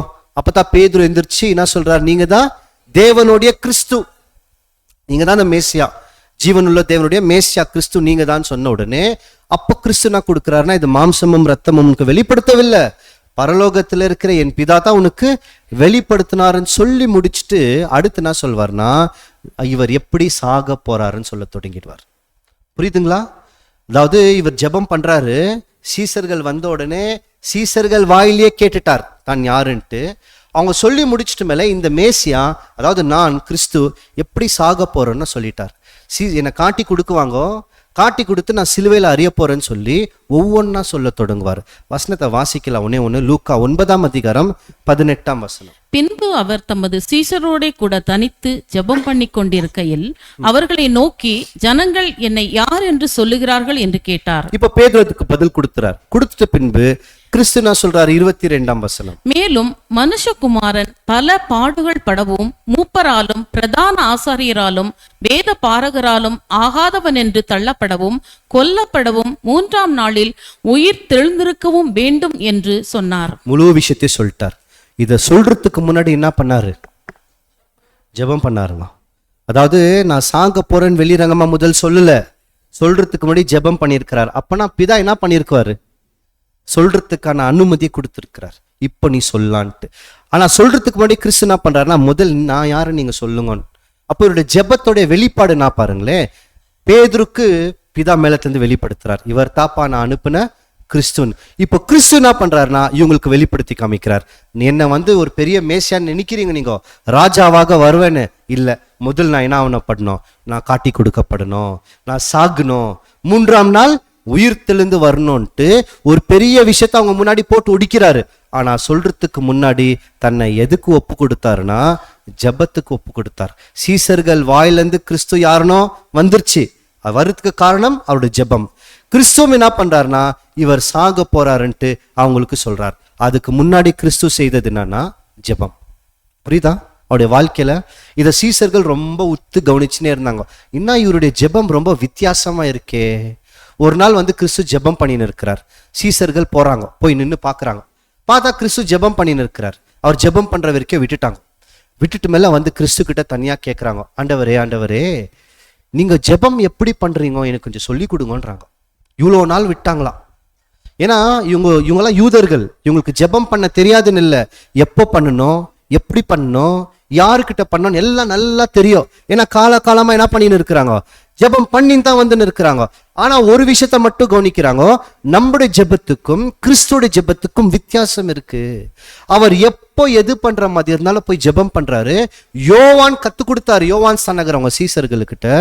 கிறிஸ்து கிட்ட நம்ம போய் கேட்கலாம், எப்படி ஜெபம் பண்றது, நீங்க பண்ற ஜெபம் நாங்க பண்ற ஜெபத்தோட கொஞ்சம் வித்தியாசமா வேறுபட்டு இருக்கு. நாங்களாம் போய் யூதர்கள் பண்ற மாதிரி பண்றோம், ஆனா நீங்க மட்டும், ஏன்னா உங்களுடைய ஜெபத்தோடைய அந்த வெளிரங்கத்தை எங்களால பார்க்க முடியுது. நீங்க ஜெபம் பண்ணிட்டு வரீங்க, அற்புதம் நடக்குது. நீங்க ஜெபம் பண்ணிட்டு வரீங்க, அடுத்து எடுக்க வேண்டிய முடிவை சரியா எடுக்கிறீங்க. ஏதாவது ஒண்ணு பண்ணனா போய் ஜெபம் பண்றீங்க. அப்ப என்னதான் இருக்கு, எப்படி ஜெபம் பண்ணோன்ட்டு கேட்டாங்களா. அதோடைய முடிவு தான் இயேசு கிறிஸ்து என்ன பண்ணியிருக்காருன்னா, அந்த பரலோகத்தில் இருக்கிற எங்கள் பிதாவேன்ற ஜெபத்தை மாடல் பிரேயர் அதை சொல்லி கொடுத்திருக்கார். வாசிக்கலாம். லூக்கா 11:1. அவர் ஒரு இடத்தில் ஜெபம் பண்ணி முடித்த பின்பு அவருடைய சீசர்களில் ஒருவன் அவரை நோக்கி, ஆண்டவரே, யோவான் தன் சீசருக்கு ஜெபம் பண்ண போதித்தது போல நீரும் எங்களுக்கு போதிக்க வேண்டும் என்றான். கேட்கிறாங்க, யோவான் சொல்லி கொடுத்தாரு, நீங்க என்ன பண்ணுங்க, நீங்களும் எங்களுக்கு சொல்லி கொடுங்க. ஏன்னா கிறிஸ்துவோட ஜெபத்தை இவங்க பார்த்தினா இருக்கணும், ஏதோ ஒரு வகையில உணர்வடைஞ்சிருக்கணும். ரொம்ப வித்தியாசமா இருக்கு இவருடைய ஜெபம். இவர் மட்டும் செய்யற ஜெபம் என்னன்னு எனக்கு புரிய மாட்டேன்னு இருக்கு. ஏன்னா இவருடைய ஜெபம் பிதாவோடைய ரொம்ப ஐக்கியத்துல போயிருக்கிறாரு. என்ன நடந்தாலும் சமாதானமா இருக்கிறார். எங்கன்னா மூர்க்கமாக கோபமாக நடந்து கொண்டாரா? அந்த ஆலயத்துல சுத்தமாக்குறது அது வேற சம்பவம். ஜனங்க வந்து கிறிஸ்துவ தூஷிக்கும் போது கோபத்தோட மூர்க்கத்தோட நடந்து கொண்டாரானா இல்ல. அப்போ இவர் எல்லா நேரத்திலும் தன்னை தற்காத்து கொண்டு அந்த குணத்துல இருக்கிறதுக்கு காரணம் பரிசுத்தாவி, கிறிஸ்து தேவனுடைய அனுப்பப்பட்ட மேசியா. அது மட்டும் அல்லாமல் கிறிஸ்து தனக்கு செய்த எப்பொழுதும் செய்த ஜெபம். இதனால பார்த்து என்ன பண்றாங்கன்னா, யோவான் சொல்லி கொடுத்தார், ஆனா என்ன சொல்லி கொடுத்தாருன்னு தெரியாது. நீங்க எங்களுக்கு என்ன பண்ணுங்க, ஜெபம் எப்படி செய்யணும் சொல்லி கொடுங்க. அப்பதான் கிறிஸ்து அந்த ஜெபத்துல என்ன இருக்கணும்ன்ற ஃபார்மேட் கொடுக்கிறார். நீங்கள் ஜெபம் பண்ணும்போது முதல் யாரை நோக்கி ஜெபம் பண்ணுங்கள், பரலோகத்தில் இருக்கிற எங்கள் பிதா, பிதாவை நோக்கி ஜெபம் பண்ணுங்கள். அடுத்தடுத்து அதெல்லாம் நம்ம ஏற்கனவே படிச்சிருக்கிறோம். அப்போ ஜெயிக்கிறதுக்கு, சோதனைக்குள்ள போறதுக்கு முன்னாடி கிறிஸ்து ஒரு ஜெபம், ஒரு பெரிய முடிவு எடுக்கிறதுக்கு முன்னாடி ஒரு ஜெபம், ஏதாவது ஒரு இடத்துக்கு போனோம்னா ஜெபம். நிறைய பேர் கிறிஸ்துவ பார்க்க வந்திருக்கிறாங்க, பாராட்ட வந்திருக்கிறாங்க, ஜெபம். நான் ஜனங்கள் மத்தியில போலாமா வேணாவான்ட்டு. ஏன்னா யூதர்கள் வந்து ஜெபத்தை ஒரு டியூட்டி, ஒரு வேலையாக கருதுனாங்க. ஆனா கிறிஸ்து என்ன பண்ணாருன்னா, அது வேலை இல்லை, அது பிதாவோட இருக்கிற ஐக்கியம் என்று சொல்லி கொடுத்தார். இதுதான் புரிஞ்சுக்கினாங்க. கடைசியா கிட்ட வந்து நிற்கிறோம். பேதுரு வந்து விசுவாசத்துல பலமடின்னு சொல்லி இயேசு கிறிஸ்து ஏற்கனவே என்ன பண்ணாருங்க, ஜெபம் பண்ணார். அதனால தான் பேதுரு வாளை எடுத்து வெட்டி இருந்தாலும், போய் மறுதளிச்சிருந்தாலும் பின்னாடி என்ன நடந்ததுன்னா, விசுவாசத்துல மட்டும் உறுதியா நின்னார். பேதுரு மட்டும் அன்னைக்கு ஜெபம் பண்ணியிருந்தாருன்னா வித்தியாசமா இருந்திருக்கோங்க. இன்னைக்கு பேதுருவை வேற மாதிரி படிச்சிருக்கலாம், தெரியாது நம்மளுக்கு. ஆனா பேதுருவை சாத்தான் என்னான்னு சொல்லிட்டானா, புடம் போடுறேன்னு உத்தரவு வாங்கிக்கினா. பாருங்க, கிறிஸ்து வந்து உன்னை சோதிக்காத படிக்கு நான் தடுத்துட்டேன்னு சொல்ல, கண்டிப்பா சோதனை வந்தே வரும். ஆனா அதுல இருந்து நீ ஜெயிக்கிறதுக்கு, விசுவாசத்துல உறுதியா இருக்கிறதுக்காக நான் என்ன பண்ணிக்கினேன், ஜெபம் பண்ணிக்கிறேன். அப்போ இன்னைக்கு கூட நம்மளுக்கு கிறிஸ்து ஜெபம் பண்றாரு. நம்மள சோதனை வரக்கூடாதுன்னு ஜெபம் பண்ணல. சோதனை வந்தாலும் இவர்கள் என்ன ஆகணும், ஜெயிக்கணும். அந்த விசுவாசம் உறுதியா இருக்கணும் தான் இன்னைக்கு கூட நம்மளுக்காக பிதாவிடத்தில் அவர் பரிந்து பேசினிருக்கிறார். வசனத்தை நம்ம வாசிக்கலாம், வாசிச்சுட்டு உள்ள போலாம். சீமோனை குறிச்சு லூக்கா 22:31 பின்னும் கர்த்தர், சீமோனே சீமோனே, இதோ கோதுமையை சுளகினால் புடைக்கிறது போல சாத்தான் உங்களை புடைக்கிறதற்கு உத்தரவு கேட்டுக்கொண்டான். அப்ப சாத்தான் என்ன பண்ணிருக்கிறா, ஏற்கனவே உத்தரவு கேட்டுக்கொண்டான். ஏன்னா சாத்தானுடைய நோக்கம் என்னன்னா, இவங்களை புடம் போட்டு எல்லாருமே பதரை போல் நான் ஓட வைக்கிற ஒரு முக்கியமான தருணத்துல கிறிஸ்து இருக்கிறாரு. எல்லாருமே விட்டு ஓடுற தருணத்துல இருக்கிறாரு. அப்போ பின்னாடி வந்த அப்போஸ்தலர் கோதுமை மணியை கிடையாது, அவங்க எல்லாருமே யாரு, பதருன்னு காமிக்கிறேன்னு புடம் போட திட்டம் போட்டானா. கிறிஸ்து என்ன பண்றாருன்னா, நீ புடம் போடு, ஆனா கோதுமை மணின்னு அவங்க நிரூபிக்குவாங்க. ஏன்னா விசுவாசத்துல என்ன ஆயிடுவாங்க, உறுதியா நின்னாங்க. 11 பேரையும் புடம் போட்டான். யூதாஸ் முன்னாடியே போயிடுறாரு. 11 பேரும் அந்த நேரத்துக்கு ஓடி போனாங்க. ஆனா 11 பேரும் பின்னாடி ஒன்னாதான் வந்தாங்க. அவங்க விசுவாசத்தை விட்டு போகவே இல்லைங்க.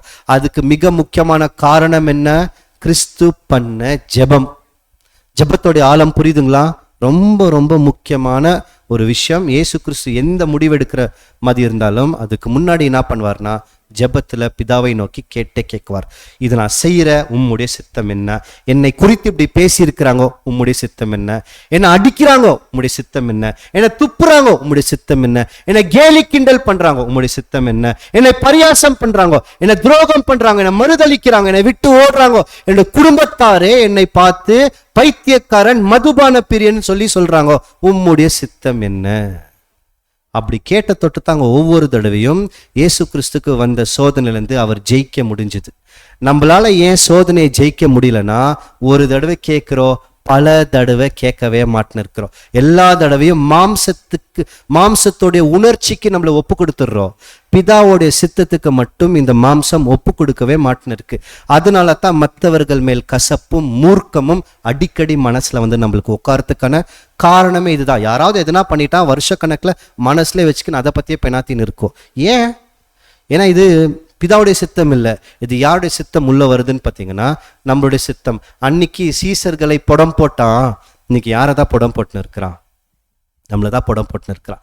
நம்ம பதரா கோதுமை மணிகளான்ட்டு தெரியாது, கடைசியில தான் தெரியும். இயேசு கிறிஸ்து வரும்போதே உங்களுக்கு சொல்லின்னு வந்துடுறார், உங்களை கண்டிப்பா என்ன பண்ண போறான்? புடம் போடுறான். நீங்க அழிஞ்சு போக மாட்டீங்க, விசுவாசம் மட்டும் என்னாவோ உறுதியா இருக்கும்னு சொன்னார். ஆனா பேதுருக்கு என்ன இல்லைன்னு பார்த்தீங்கன்னா, ஒரு விசுவாசம் அவருக்கு இருந்துச்சு. ஆனா விசுவாசத்துக்கு கூடவே இன்னொன்னு சேர்ந்து வந்துச்சு பேதுருக்கு. என்னான்னு பார்த்தீங்கன்னா, அத்தை நான் அப்போவே சொன்னேன் இல்லைங்களா? என்ன சொன்ன சொல்லுங்க? இல்ல தன்னை குறித்து ஒரு பெரிய நம்பிக்கை, சுய நம்பிக்கை, செல்ஃப் கான்ஃபிடன்ஸ் ரொம்ப அதிகம் பேதுருக்கு. என்னால எல்லாம் முடியும். ஆனா என்ன புரிஞ்சுக்கணும்னு பார்த்தீங்கன்னா, என்னால ஒன்றும் முடியாதுன்னு புரிஞ்சுக்கணும். பேதுருக்கு இருந்த ஒரு பெரிய வீழ்ச்சி என்னன்னு பார்த்தீங்கன்னா, கிறிஸ்து முன்னாடி எச்சரிக்கை கொடுத்துட்டாரு, பேதுரு நீ விழ போறேன்னு. இவர் என்ன சொல்றாருன்னா, எல்லாரும் மறுதளிச்சா கூட நான் மறுதளிக்க மாட்டேன். உங்களோட ஜெயிலுக்கு போகணுமா சொல்லுங்க, நான் தயார். உங்களோட சாகிறதுக்கு கூட நான் தயார். அந்த அளவுக்கு தன்னை அவ்வளோ உயர்த்திக்கினாரா. ஆனா சின்ன விஷயத்துல கீழே என்ன ஆயிட்டாருன்னு பார்த்தீங்கன்னா, பேதுரு விழுந்துட்டார். அப்ப நிறைய நேரத்தில் நம்ம என்ன நினைக்கோம்னா, நான் இப்படிதான், எனக்கு எல்லாம் தெரியும், நான் பண்றது தான் கரெக்ட், நான் தப்பே பண்ணல அப்படின்னு வருதா மனசு. அப்படி வரும்போது என்ன தெரியுங்களா, பேதுரு ஞாபகம் வரணும் நம்மளுக்குள்ள என்ன வந்துருச்சு அப்போன்னு பார்த்தீங்கன்னா, செல்ஃப் கான்ஃபிடன்ஸ். நான் பண்றது தான் சரி, நான் நினைக்கிறது தான் கரெக்டு, அவங்களுக்கு அப்படி பண்ணா தான் அவங்களுக்கு புரியும். அதெல்லாமே நம்மளுக்குள்ள இருக்கிற கீழே விழுறதுக்கான குணம். அந்த குணமே என்ன ஆயிடுச்சுன்னு பார்த்தீங்கன்னா, பேதுரு கிறிஸ்துவ மறுதளிக்க மட்டும் சொல்ல, பேதுரு கிறிஸ்துவை போய் தப்பா திட்ட தொடங்கிட்டார். கிறிஸ்துவோட எதிரிகளுக்குள்ளவே கூடவே போய் என்ன பண்ண தொடங்கிட்டாருன்னு பார்த்தீங்கன்னா, உட்காந்துட்டார். பாருங்க அவர் என்ன சொல்லியிருக்கிறாரா பாருங்க, லூக்கா 22:33. அதற்கு அவன், ஆண்டவரே, காவலிலும் சாவிலும் உம்மை பின்பற்றி வர ஆயத்தமாய் இருக்கிறேன் என்றான். என்ன சொல்லிட்டாரு? காவலியும் நான் வருவேன், பின்பற்றி வர, சாவிலும் பின்பற்றி வரேன்னு சொல்லிட்டாரு. சோதனை வந்து என்ன ஆயிட்டாரு? ஓடிட்டார். அப்புறமா பின்பற்றி வந்தாரு, காவலுக்கு இல்ல, சாவுக்கு இல்ல, மறுதளிக்கிறதுக்கு. புரிஞ்சுச்சா? இன்னும் நடுக்கோன்னு வர்றாரு. ஒரு பக்கம் வரணும்னு ஆசை, இன்னொரு பக்கம் பயம். ஒருவேளை பேதுரு அன்னைக்கு ஜெபம் பண்ணியிருந்தாருன்னா பெலன் கிடைச்சிருக்கோல்ல, ஏதோ ஒரு வகையில பெலன் கிடைச்சிருக்கோம். அப்ப நமக்கும் பெலன் ஏன் அதிக நேரத்துல இல்லைன்னா, நம்மளுடைய வாழ்க்கையில சத்தியம் இருக்கு, ஆனா ஒரு விஷயத்துல நம்ம குறைப்பட்டு இருக்கிறோம், ஜெபத்துல குறைப்பட்டு இருக்கிறோம். எது நடந்தாலும் முதல் என்ன பண்ணோம்னு பார்த்தீங்கன்னா, தேவனிடத்தில் ஜெபம் பண்ணணும். அவர் பண்ணாததுனால தான் தூங்கிட்டாரு, பட்டயத்தை எடுத்து வெட்டிட்டாரு, போய் அங்க உட்காந்து நின்று மறுதளிச்சிட்டார். ஆனாலும் கிறிஸ்து என்ன பண்ணார்? அவங்களுக்காகவும் ஜெபம் பண்ணாரு, நமக்காகவும் தேவனுடைய சித்தத்தை நிறைவேற்றுவதற்காகவும் ஜெபம் பண்ணார். கிறிஸ்துவோடைய கடைசி ஜெபம் எங்க இருந்தது? என்ன ஜெபம்? பிதாவே, என் ஆவியை உன் கையில் ஒப்பு கொடுக்கிறேன். அதுவும் ஜெபம் தாங்க. ஏன்னா யார்கிட்ட தான் பேசுறாருன்னு பார்த்தீங்கன்னா, பிதா கிட்ட. அப்போ கிறிஸ்துவோடைய ஞானஸ்தானம் எடுத்து பாருங்க. ஊழியத்தின் ஆரம்பம் ஜெபம், முடிவு ஜெபம். அவருடைய வாழ்க்கை முழுவதும் நிறைய விஷயங்கள் எதனால தான் அவர் மேற்கொண்டிருக்கிறாருன்னு பார்த்தீங்கன்னா ஜெபம். ஏன்னா கெத்செமனே தோட்டத்தில் கூட இயேசு கிறிஸ்து சும்மா ஜெபம் பண்ணல. நம்ம இதெல்லாம் படிச்சிருக்கிறோம். இந்த பாத்திரம் என்னை விட்டு நீங்க கூடுமானால். அப்போ கிறிஸ்து பயந்தாரானாலாம் நம்ம படிச்சுமா போன வருஷம்? உங்களுக்கு தெரியும். அப்போ அவர் கேட்டதுக்கான அந்த காரணம் என்ன, அதோடைய அர்த்தம் என்ன, பின்னணி என்னன்ட்டு. அவருடைய ஜெபத்தோடைய முடிவில் என்ன நடந்ததுன்னு பார்த்தீங்கன்னா, கெத்செமனேல தேவ தூதன் வந்து கிறிஸ்துக்கு பலம் படுத்தினாராம். அந்த பலத்துல தாங்க அவர் வெளியே எந்திரிச்சு வந்தாரு. வாசிக்கலாம், லூக்கா 22:43. அப்பொழுது வானத்திலிருந்து ஒரு தூதன் தோன்றி அவரை பலப்படுத்தினார். அந்த பலத்தோட கிறிஸ்து முடிவு பரிந்து வரைக்கும் போனார். இந்த பலத்துக்காகத்தான் ஜெபம் பண்ணார். பிதாவே, என் சித்தத்தின்படி நான் ஜெயிக்க மாட்டேன், யார் சித்தத்தின்படி? சித்தத்தின்படி எனக்கு நீங்க பலத்தை கொடுங்க கேட்டு தேவதூதனை அனுப்பிச்சு தேவன் பலம் படுத்திருக்கிறார். அவர் கிறிஸ்து உயிரோடு இருந்த நாளெல்லாம் தேவன்கிட்ட போய் நின்னாராம். பிதா கிட்ட போய் நின்று பலத்த சத்தத்தோட அழுது ஜெபம் பண்ணியிருக்கிறார். அவர் அழுவ வேண்டிய காரணமே இல்லை. அவர் அழுறதுக்கான ஒரு ஒரு தேவையும் இல்லை. ஆனாலும் என்ன பண்ணியிருக்கிறார் தெரியுங்களா? அழுது ஜெபம் பண்ணாராம். வாசிக்கலாம், எபிரேயர் 5:7. அவர் மாமிசத்தில் இருந்த நாட்களில் தம்மை மரணத்தின்று ரட்சிக்க வல்லமை உள்ளவரை நோக்கி பலத்த சத்தத்தோடும் கண்ணீரோடும் விண்ணப்பம் பண்ணி என்ன பண்ணியிருக்கிறாருங்களா? பலத்த சத்தத்தோடும் கண்ணீரோடும் விண்ணப்பம் பண்ணியிருக்கிறார். என்ன விண்ணப்பம் பண்ணியிருக்குவாரு? எனக்கு வீடு கொடுன்ட்டா என்ன பண்ணியிருக்குவாரு? என்ன பண்ணியிருக்கிறதுக்கு வாய்ப்பு இருக்கு? ஏன் அழுணும்? ஏன் அழுணும்? அழுறதுக்கான காரணம் என்ன? என்னை காப்பாத்துங்கோ, மரணத்துல இருந்து காப்பாத்துங்கன்னு அழுதுருக்குவாரா? இல்லைங்கோ. எந்த நேரத்திலையும் உங்களுடைய சித்தத்தை விட்டு நான் வழி விலகி போகக்கூடாது. என்ன இருக்கு அதை நான் கண்டிப்பா செய்து முடிக்கணும். இதுதான் கிறிஸ்துவின் சிந்தனை. அதனால தான் பிலிப்பியர் நிருபத்துல பவுல் எழுதுவார், கிறிஸ்துக்குள் இருந்த அந்த சிந்தனை நம்மளுக்குள்ள கூட இருக்கணும்ட்டு. கிறிஸ்து ஜெபம் பண்றதுக்கான தேவை இல்லை, ஆனாலும் என்ன பண்றாருன்னா தேவை இருந்தது. என்ன தேவைன்னா பிதாவோடைய ஐக்கியத்தில் இருக்கணும்னா ஜெபம் தேவை. அவரு என்னை காப்பாத்துங்க, மரணத்துல இருந்து அழுவுறதுக்கான தேவை இல்லை. ஆனா என்ன தேவைன்னு பாத்தீங்கன்னா அவர் அழுவுறதுக்கான நோக்கம், உம்முடைய சித்தத்திலிருந்து நான் எந்த நேரத்திலும் வழி விலகி போகக்கூடாது. நான் சரியா பண்ணின்னு இருக்கிறேன், உங்களுடைய வேலையை நான் சரியா போயின்னு இருக்கிறேனா, சொல்லுங்க பிதாவே, சொல்லுங்க தேவனேன்னு சொல்லி தன்னுடைய வாழ்க்கையை முழுமையாக தேவன்ட்ட அர்ப்பணிச்சாரா. அது எதுலன்னு பாத்தீங்கன்னா பலத்த சத்தத்துடன் கண்ணீருடன் ஜெபம் பண்ணியிருக்கிறார். ஏன்னா பிதா தான் இவரை மரணத்திலிருந்து மீண்டும் உயிரோட எழுப்ப போறாரு. அன்னைக்கு கெத்செமனே தோட்டத்துல பேதுரும் சீசர்கள் தூங்கிட்டாங்களா? சபையும் என்ன தெரியுங்களா நடுக்கோ? தூங்கிடுவாங்க. அத கிறிஸ்துவே உவமை வடிவத்தில் பேசினார். 10 கன்னிகைகள் மணவாளனை எதிர்கொண்டு போறாங்கோ. ஆனா 10 கன்னிகையும் என்ன பண்ணிட்டாங்க? தூங்கிட்டாங்க. அன்னைக்கு சீசர்கள் தூங்குந்து ஒரு நிழல். இன்னைக்கு அப்பனா யார் தான் தூங்கின்னு இருக்கிறாங்கோ? நாமெல்லாம் விழித்து கொண்டு தூங்கின்னு இருக்கிறவர்கள்.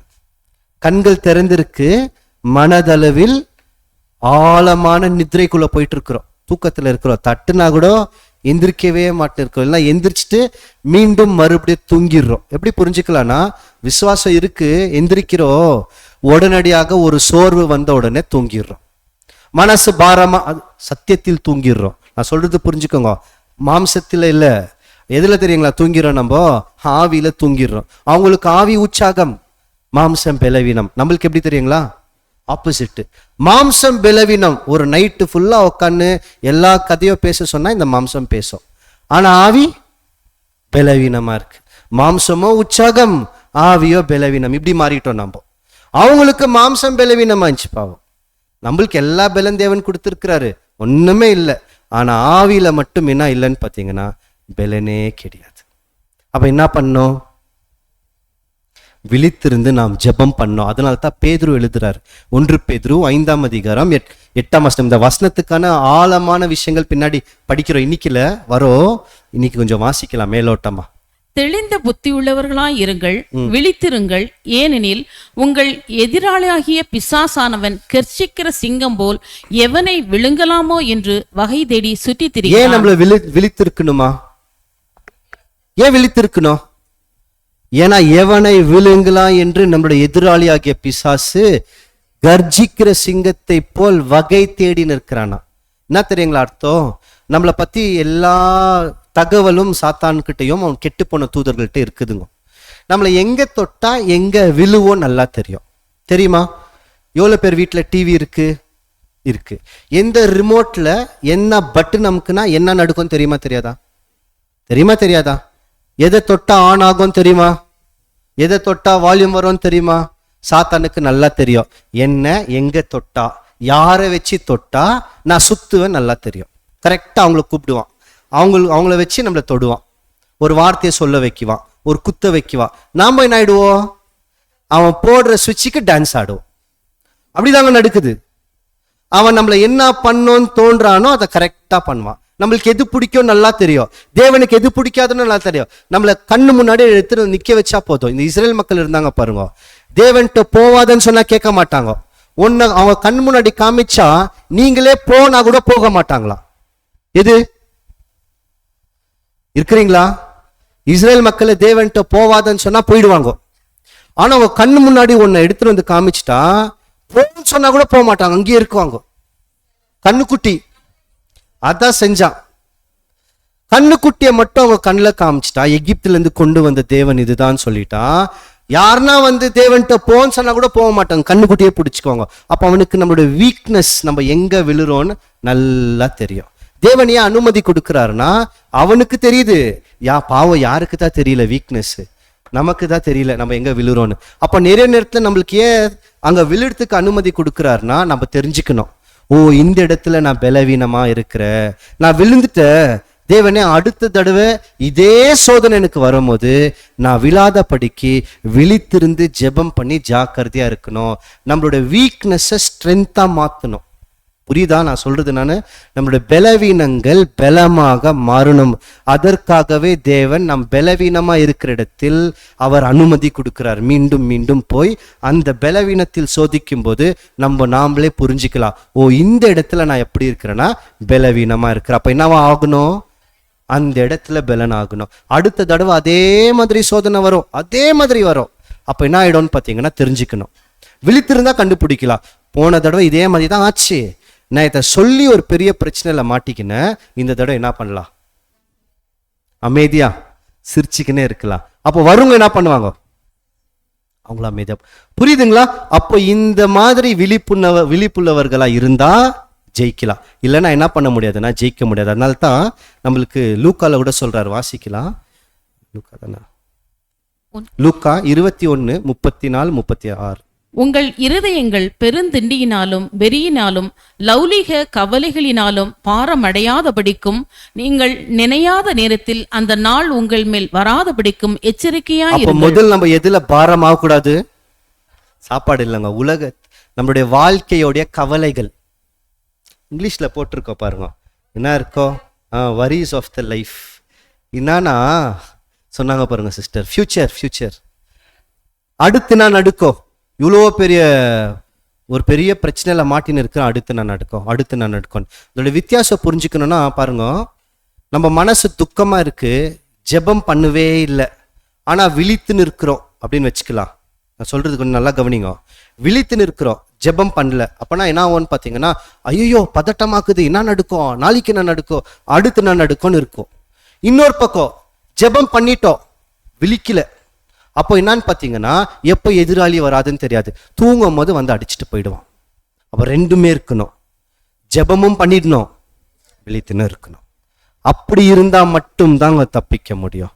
இது ரெண்டுல ஒண்ணு இல்லைன்னா கூட கண்டிப்பா அது எங்கதான் போய் முடியும்னு பார்த்தீங்கன்னா தோல்வியில தான் முடியும். வாசிக்கலாம் 36 ஆகையால் இனி சம்பவிக்க போகிற இவைகளுக்கு எல்லாம் நீங்கள் தப்பி மனுஷகுமாரனுக்கு முன்பாக நிற்க பாத்திரவான்களாக எண்ணப்படுவதற்கு எப்பொழுதும் ஜெபம் பண்ணி விழித்திருங்கள் என்றார். இப்போ நமக்கும் அத்த சொல்றார், எப்பொழுதும் ஜெபம் பண்ணி விழித்திருங்கள். எதுக்கு தப்புனோம்? அந்த முந்தின வசனம் திருப்பி கவனிங்க. முதல்ல என்னன்னா சொல்றாரு, எல்லாம் தொடர்ந்து திருப்பி வாசிங்க. வெறிகள்னா என்ன? வெறிய குடி மட்டும் இல்ல, இது எனக்கு ரொம்ப பிடிக்கும் வெறி. புரியுதுங்களா? எது நம்மளுக்கு ரொம்ப பிடிக்குதோ அதுதாங்க வெறி. நிறைய நேரத்துல வெறி நம்ம குடின்னு மட்டும் தான் நினைக்குவோம். குடி கூட வெறிதான், ஆனா குடி மட்டும் இல்ல, எது நம்மளுக்கு ரொம்ப பிடிக்குதோ, நாட்டம் எது மேல அதிகமா இருக்கோ அது எல்லாமே வெறிகளா மாறிடும். அடுத்து பெருந்திண்டி. தொடர்ந்து வாசிங்க. பெருந்திண்டியினாலும் வெறியினாலும் லௌலீக கவலைகளினாலும் பாரமடையாதபடிக்கும் நீங்கள். இதனால நம்மளுடைய மனசு நாவக்கூடாது, பாரமாவே கூடாது. எதனால தான் பாரமாகணும்? தேவனே, ஐயோ உங்களுடைய வேலையை நான் செய்யலையே அப்படின்னு இன்னைக்கு நான் ஒரு நாளாவது பாரமா இருக்குதா? தெரியல.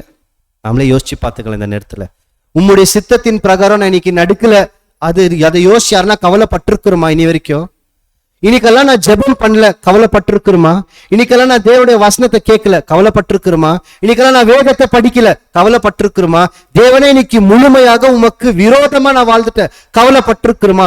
அதுக்கெல்லாம் கவலை வராது. ஆனா எதுக்கு மட்டும் வரும்னு பாத்தீங்கன்னா, இந்த உலக கவலை மட்டும் எல்லாருமே எல்லா நேரத்திலும் சூழ்ந்துனே இருக்கும். இதனாலதான் மனசு பாரமாவே இருக்கும். ஆனா எதனாலதான் நம்மளுக்கு பாரமாகணும்? அது ஆக மாட்டுன்னு இருக்கான். இதெல்லாமே தான் இந்த காலகட்டத்தில் நம்ம யோசிக்கணும். ஏன்னா அன்னைக்கு சீசர்களை புடம் போட்டது போல இன்னைக்கு சாத்தான் நம்மளையும் புடம் போட்டுன்னு இருக்கிறான். கோதுமை மணியா அல்லது பதறான்ட்டு அது போட்டு முடிச்ச பின்னாடி தான் தெரியும். இல்லைன்னா அவனுடைய நோக்கம் ஒண்ணுதான், எப்படியாவது இந்த மக்கள் மனசுல பயத்தையும் குழப்பத்தையும் பொறாமையும் வெறுப்பும் கசப்பும் சண்டைகளும் வெறிகளும் இதெல்லாம் போட்டு விட்டுடலாம். நாம ஒன்றும் பண்ண வேண்டாம். அவங்களே என்ன ஆயிடுவாங்க, அவங்களே விட்டு போயிடுவாங்க. அவங்களே அன்பை விட்டு விலகி போயிடுவாங்க. அன்பு இருக்கோ எப்படி தெரியுங்களா இருக்கோ, நீங்க நான் அன்பு செய்றீங்களா, நான் உங்களை செய்யறேன். நீங்க என்ன அன்பு செய்யறது இல்லையா, நான் உங்களை பார்த்தாலும் செய்ய மாட்டேன், நான் போயிடுவேன். இந்த மாதிரி மனசு மாறிச்சுன்னா நம் கோதுமை இல்லைங்க, நம் பதர். இந்த நினைவு கூறுதல் நேரத்திலாவது அது எல்லாத்தையும் பழைய விஷயங்களை தூக்கி போட்டு ஒரு புது மனுஷனா வாழ முயற்சியாவது கொஞ்சமா எடுக்கலாம். இன்னும் எவ்வளவு நாள் தான் இருக்கு, ஒரு வாரம். அந்த ஒரு வாரமாவது அவருக்கு பிரியமான வாழ்க்கையில நடக்கலாம். அப்ப நம்ம எப்பவுமே நம்மளுடைய மனசுல வந்துனே இருக்கோம் இந்த சம்பவங்கள்லாம். அதாவது ஆபத்து நம்மளை நோக்கி வருதுன்னா பெரிய சத்தத்தை போட்டு வராதுங்க. யூதாஸ் வரும்போது பெரிய சத்தத்தை போட்டு வந்தாரா, அமைதியா வந்தாரு, பிடிச்சாரு.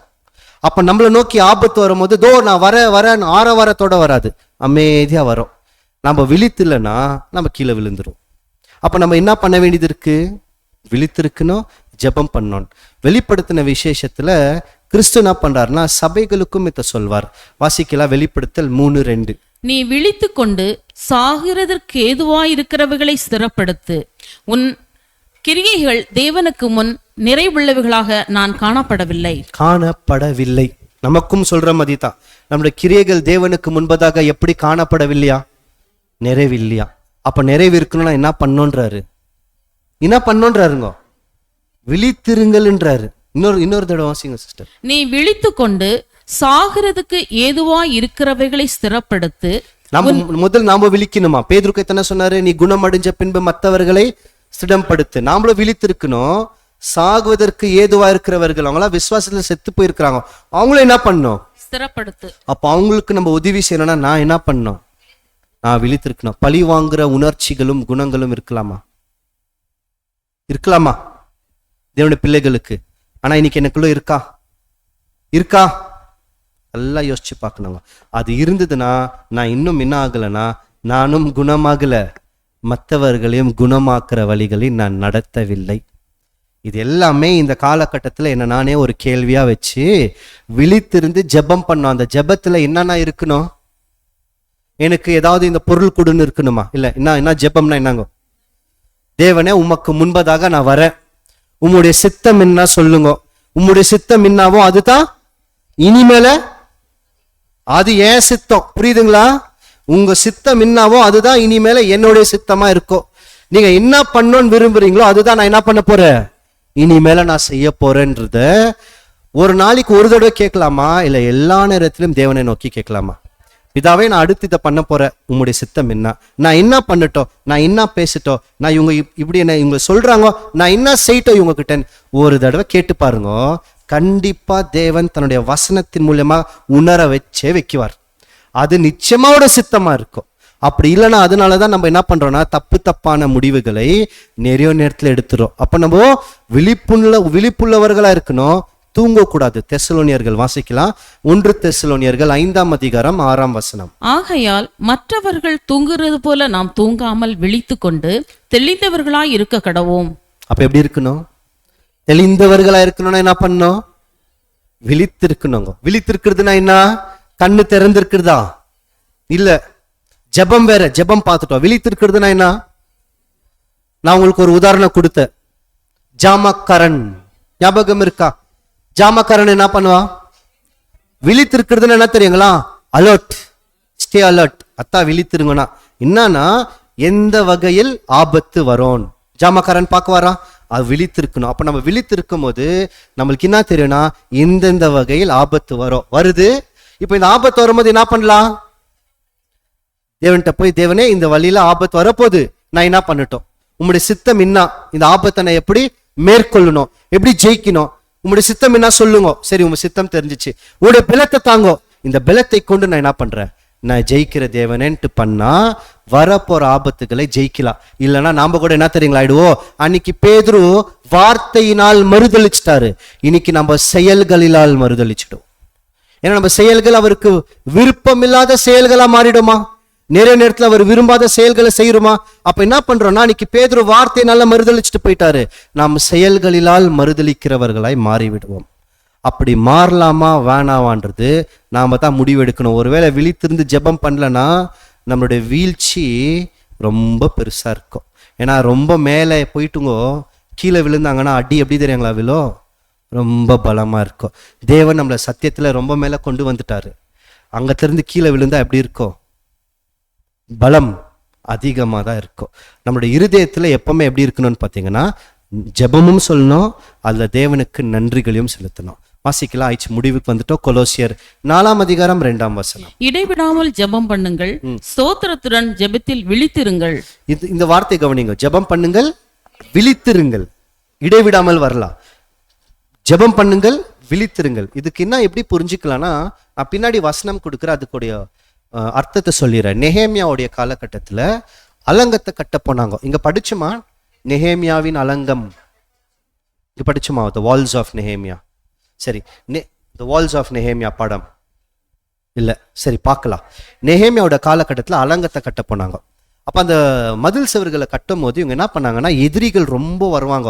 அதை கட்ட விடாத அளவுக்கு எதிரிகள் நிறைய சூழ்ச்சிகள் செஞ்சாங்க. அப்போ இவங்க ஒரு கையில அலங்கத்தை கட்டுறதுக்கான பொருள்களையும் இன்னொரு பக்கம் பார்த்துனே இருக்குவாங்களா, விழித்துனே இருக்குவாங்களா. இவங்க என்ன பண்ணியிருக்கிறாங்கன்னா ஒரு பக்கம் வேலையோ நடந்துன்னு இருக்குது, இன்னொரு பக்கம் தூங்கல. எந்த பக்கத்துல இருந்து எதிரி நம்மளை கட்ட விடாத படிக்கு தடை செய்வான்ட்டு ஜாக்கிரதையா இருந்தாங்களா. இந்த வசனத்தை வாசிக்கலாம். இன்னொரு அர்த்தத்தை சொல்றேன். நெகேமியா 4ஆம் அதிகாரம் 9ஆம் வசனம். ஆனாலும் நாங்கள் எங்கள் தேவனை நோக்கி ஜெபம் பண்ணி அவர்கள் நிமித்தம் இரவும் பகலும் சாமம் காக்கிறவர்களை வைத்தோம். என்ன பண்ணாங்க புரிஞ்சுச்சிங்களா? அப்போ ஒரு பக்கம் வேலையோ செய்யறாங்க, இன்னொரு பக்கம் என்ன பண்றாங்க? விழித்துன்னு இருக்கிறாங்க. அதுதான் விழித்திருந்து ஜெபம் பண்ணு. புரிஞ்சுக்கோங்க. அப்ப நாம கூட நம்மளுடைய வாழ்க்கையில ஆலயமாக கட்ட வந்திருக்கிறோம். இதை கட்ட விடாத படிக்கு எதிராளி எல்லா விதத்திலையும் தடை செய்வான். அப்ப நம்ம செய்ய வேண்டியது ஒரு 2 விஷயம். என்னன்னா, ஒரு பக்கம் கட்டணும் ஜெபத்தின் மூலியமாக, இன்னொரு பக்கம் என்ன பண்ணணும்? விழித்திருக்கணும். அப்படின்னா என்ன அர்த்தம்? விழித்திருங்கன்னா என்ன அர்த்தம்னு பாத்தீங்கன்னா அலர்ட்டா இருங்க. அதாவது எந்த வகையில நமக்கு ஆபத்துகள் வரும், எந்த வகையில் போராட்டம் வரும், எந்த வார்த்தைகள் நம்மளை போராட்டத்துக்குள் தள்ளும். நிறைய நேரத்துல நம்ம சோர்ந்து போறதுக்கு காரணமே என்னன்னா, எதிர்பார்ப்பு இல்லாதவர்கள் நம்மள ஏதோ ஒன்று சொல்லிட்டு போயிடுவாங்க. நான் நினைக்கவே மாட்டேன், இவங்க இப்படி பண்ணுவாங்கன்னு நினைக்கல, அவங்க என்ன இப்படி பண்ணிட்டாங்களே. அப்போ உடனடியே எல்லாம் சோர்ந்துருது. இன்னாங்கோ இவங்கெல்லாம் சத்தியத்துல நடக்கிறாங்கோ, சத்தியத்தின் படி இல்லைன்னு புரியுதா? அப்ப மனசு என்ன நடக்குதுன்னு பாத்தீங்கன்னா ஒரு சோர்வுக்குள்ள தள்ளப்படுறதுக்கு காரணம் என்னன்னா, நம்ம எதிர்பார்க்கல. நம்ம என்ன பண்ணோம்னா எதிர்பார்க்கணும். கண்டிப்பா இதெல்லாம் நடக்கும். ஏன்னா சபைக்குள்ளோ தான் நம்மளை உருவாக்குறார். இந்த சபையே மகிமேடு இந்த சபை மதி ஆயிடுச்சுன்னு வைங்களேன், எல்லாருமே சபையா மாறிட்டு இருக்குவாங்க. ஏன் சபையிலேயே சரி, வீட்லயும் சரி, எல்லா இடத்துலயும் சரி, எல்லா நேரத்திலும் நம்ம எதிர்பார்க்கிற மாதிரி யாருமே இருக்கிறது இல்லைன்னா, உங்களை வச்சு என்ன உருவாக்குறார், என்ன வச்சு உங்களை உருவாக்குறார். ஒரு பொருள் உருவாகணும்னா சுத்தி, உளி, ஆணி, அதை வெட்டுறதுக்கு, அறுக்கிறதுக்கு நெருப்பு எல்லாம் தேவைப்படுது. அதுதான் ஒவ்வொருத்தங்களுக்கு ஒவ்வொரு கருவி. நீங்க என்ன அடிக்கலைன்னா நான் உருவாக மாட்டேன், நான் உங்களை அடிக்கலைன்னா நீங்க உருவாக மாட்டீங்க. அப்போ அடி வேணான்னு சொல்லிட்டோம்னா நம்ம உருவே ஆக மாட்டோம். அப்போ கிறிஸ்துவும் தேவனும் என்ன பண்றாருன்னா சபையிலையும் இதை செய்யறார். அப்போ நாம தான் என்ன பண்ணோம்? வலிந்து கொடுக்கணும். அப்போ நம்ம முழிச்சுன்னு இருக்கணும். என்னன்னா இது கண்டிப்பா நம்மளுக்கு என்னவோ வரும். அதாவது எல்லாருமே நம்மள அன்பு செய்வாங்களா? கிடையாது. நம்மள கண்டிப்பா என்ன தூசிக்க செய்வாங்களா? எதிர்பார்த்து வரும்போது நம்ம தெரிஞ்சுக்கலாம், கண்டிப்பா இது வந்தது. இப்ப நான் என்ன பண்ணோம்? தீமைக்கு தீமை செய்யாதன் உடனடியா வசனம் வரணும். இப்படி நாம் விழிப்புள்ளவர்களா இருந்தா நாம் மாறி இருக்கோம். அதுக்கு நம்ம செய்ய வேண்டிய மிக முக்கியமான விஷயம் என்ன? விழித்திருக்கணும், ஜெபம் பண்ணணும். ஒரு பெரிய மழை வரத்துக்கு முன்னாடி எல்லாருமே என்ன பண்றீங்க? வானத்தை போய் பார்த்து பெரிய மழை வரப்போதுன்னு டிவியில் அனௌன்ஸ்மெண்ட் கொடுத்துட்டாங்கன்னா என்ன பண்றீங்க? உடனடியா போய் மேல காய வச்ச துணி எல்லாத்தையும் கீழே எடுத்துன்னு தேவையான பாதுகாப்பு வேலை செய்யறோம் இல்ல? அப்ப நம்மளுடைய வாழ்க்கையில கூட ஒரு பெரிய போராட்டம் வருதுன்னு சொல்லிட்டாருல்ல, இப்ப என்ன பண்ணலாம்? தயாரா இருக்கலாம். எதுக்கு தயாரா இருக்கலாம்? வர போற போராட்டத்துல இருந்து ஓடலாமா இல்ல எதிர்கொண்டு நிக்கணும். அதுக்கு தேவையானது என்னன்னு பாத்தீங்கன்னா ஜெபம் மற்றும் விழிப்புள்ள உணர்வு. இது இருந்தா நம்மளுக்கு நெனியாத நேரத்துல, நெனியாத விதத்துல, நெனியாத மனிதன் மூலியமா போராட்டம் வந்தாலும் ஜெயிக்கிறதுக்கான பலன் கிடைக்கும். அன்னைக்கு சீசர்கள் விழுந்தாங்கோ, நமக்கு அது ஒரு பாடம். இன்னைக்கு நம்ம விழக்கூடாதுன்னா அவங்கள பார்க்கணும். அவங்க எங்க விழுந்தாங்கோ? ஜெபம் பண்ணாமல் தூக்கத்தில் விழுந்தாங்கோ. அப்ப நாம என்ன செய்யக்கூடாதுன்னா தூங்கக்கூடாது. தூங்கக்கூடாதுன்னா என்ன அர்த்தம்? விழிப்புள்ளவர்களா இருக்கணும். கண்டிப்பா இது நடக்கும்ன்ற விழிப்புள்ள அந்த உணர்வு இருந்துச்சுன்னா ஜெயிச்சிட முடியும். அப்போ இந்த இருக்கிற சில நாட்கள்ல கொஞ்ச நாளாவது கிறிஸ்துவோடைய பாத்திரத்துக்குள் போவதற்கு முன்பதாக நமக்கு கண்டிப்பா போராட்டம் வரும். அதை தாண்டி கூட வரும். நம்ம என்ன கத்துக்குன்னு போலான்னு பார்த்தீங்கன்னா, விழித்திருந்து எப்பொழுதும் நாம் ஜெபம் பண்ணுகிறவர்களா இருக்கணும். ஏன்னா கிறிஸ்துவோடைய வாழ்க்கையுடைய மைய கருத்து எதுதான்? ஜெபம். அப்ப நம்மளுடைய வாழ்க்கையுடைய ஒரு மைய கருத்து என்னவா இருக்கணும்? அது யாருக்கிட்ட செய்யணும்? என்ன செய்யணும்? பிதாவே உம் சித்தம் என்ன? அந்த சித்தம் தான் இப்ப யாருடைய சித்தம்? என்னுடைய சித்தம். அப்படின்னு ஜெபம் பண்ணா ஜெயிக்கலாம். ஜெயம் கொண்டு நாம் கிறிஸ்துவிடத்திலும் தேவனிடத்திலும் சென்று சேர அவர் தாமே நம்மை அனைவரையும் ஆசீர்வதிப்பாராக. நன்றி, வணக்கம்.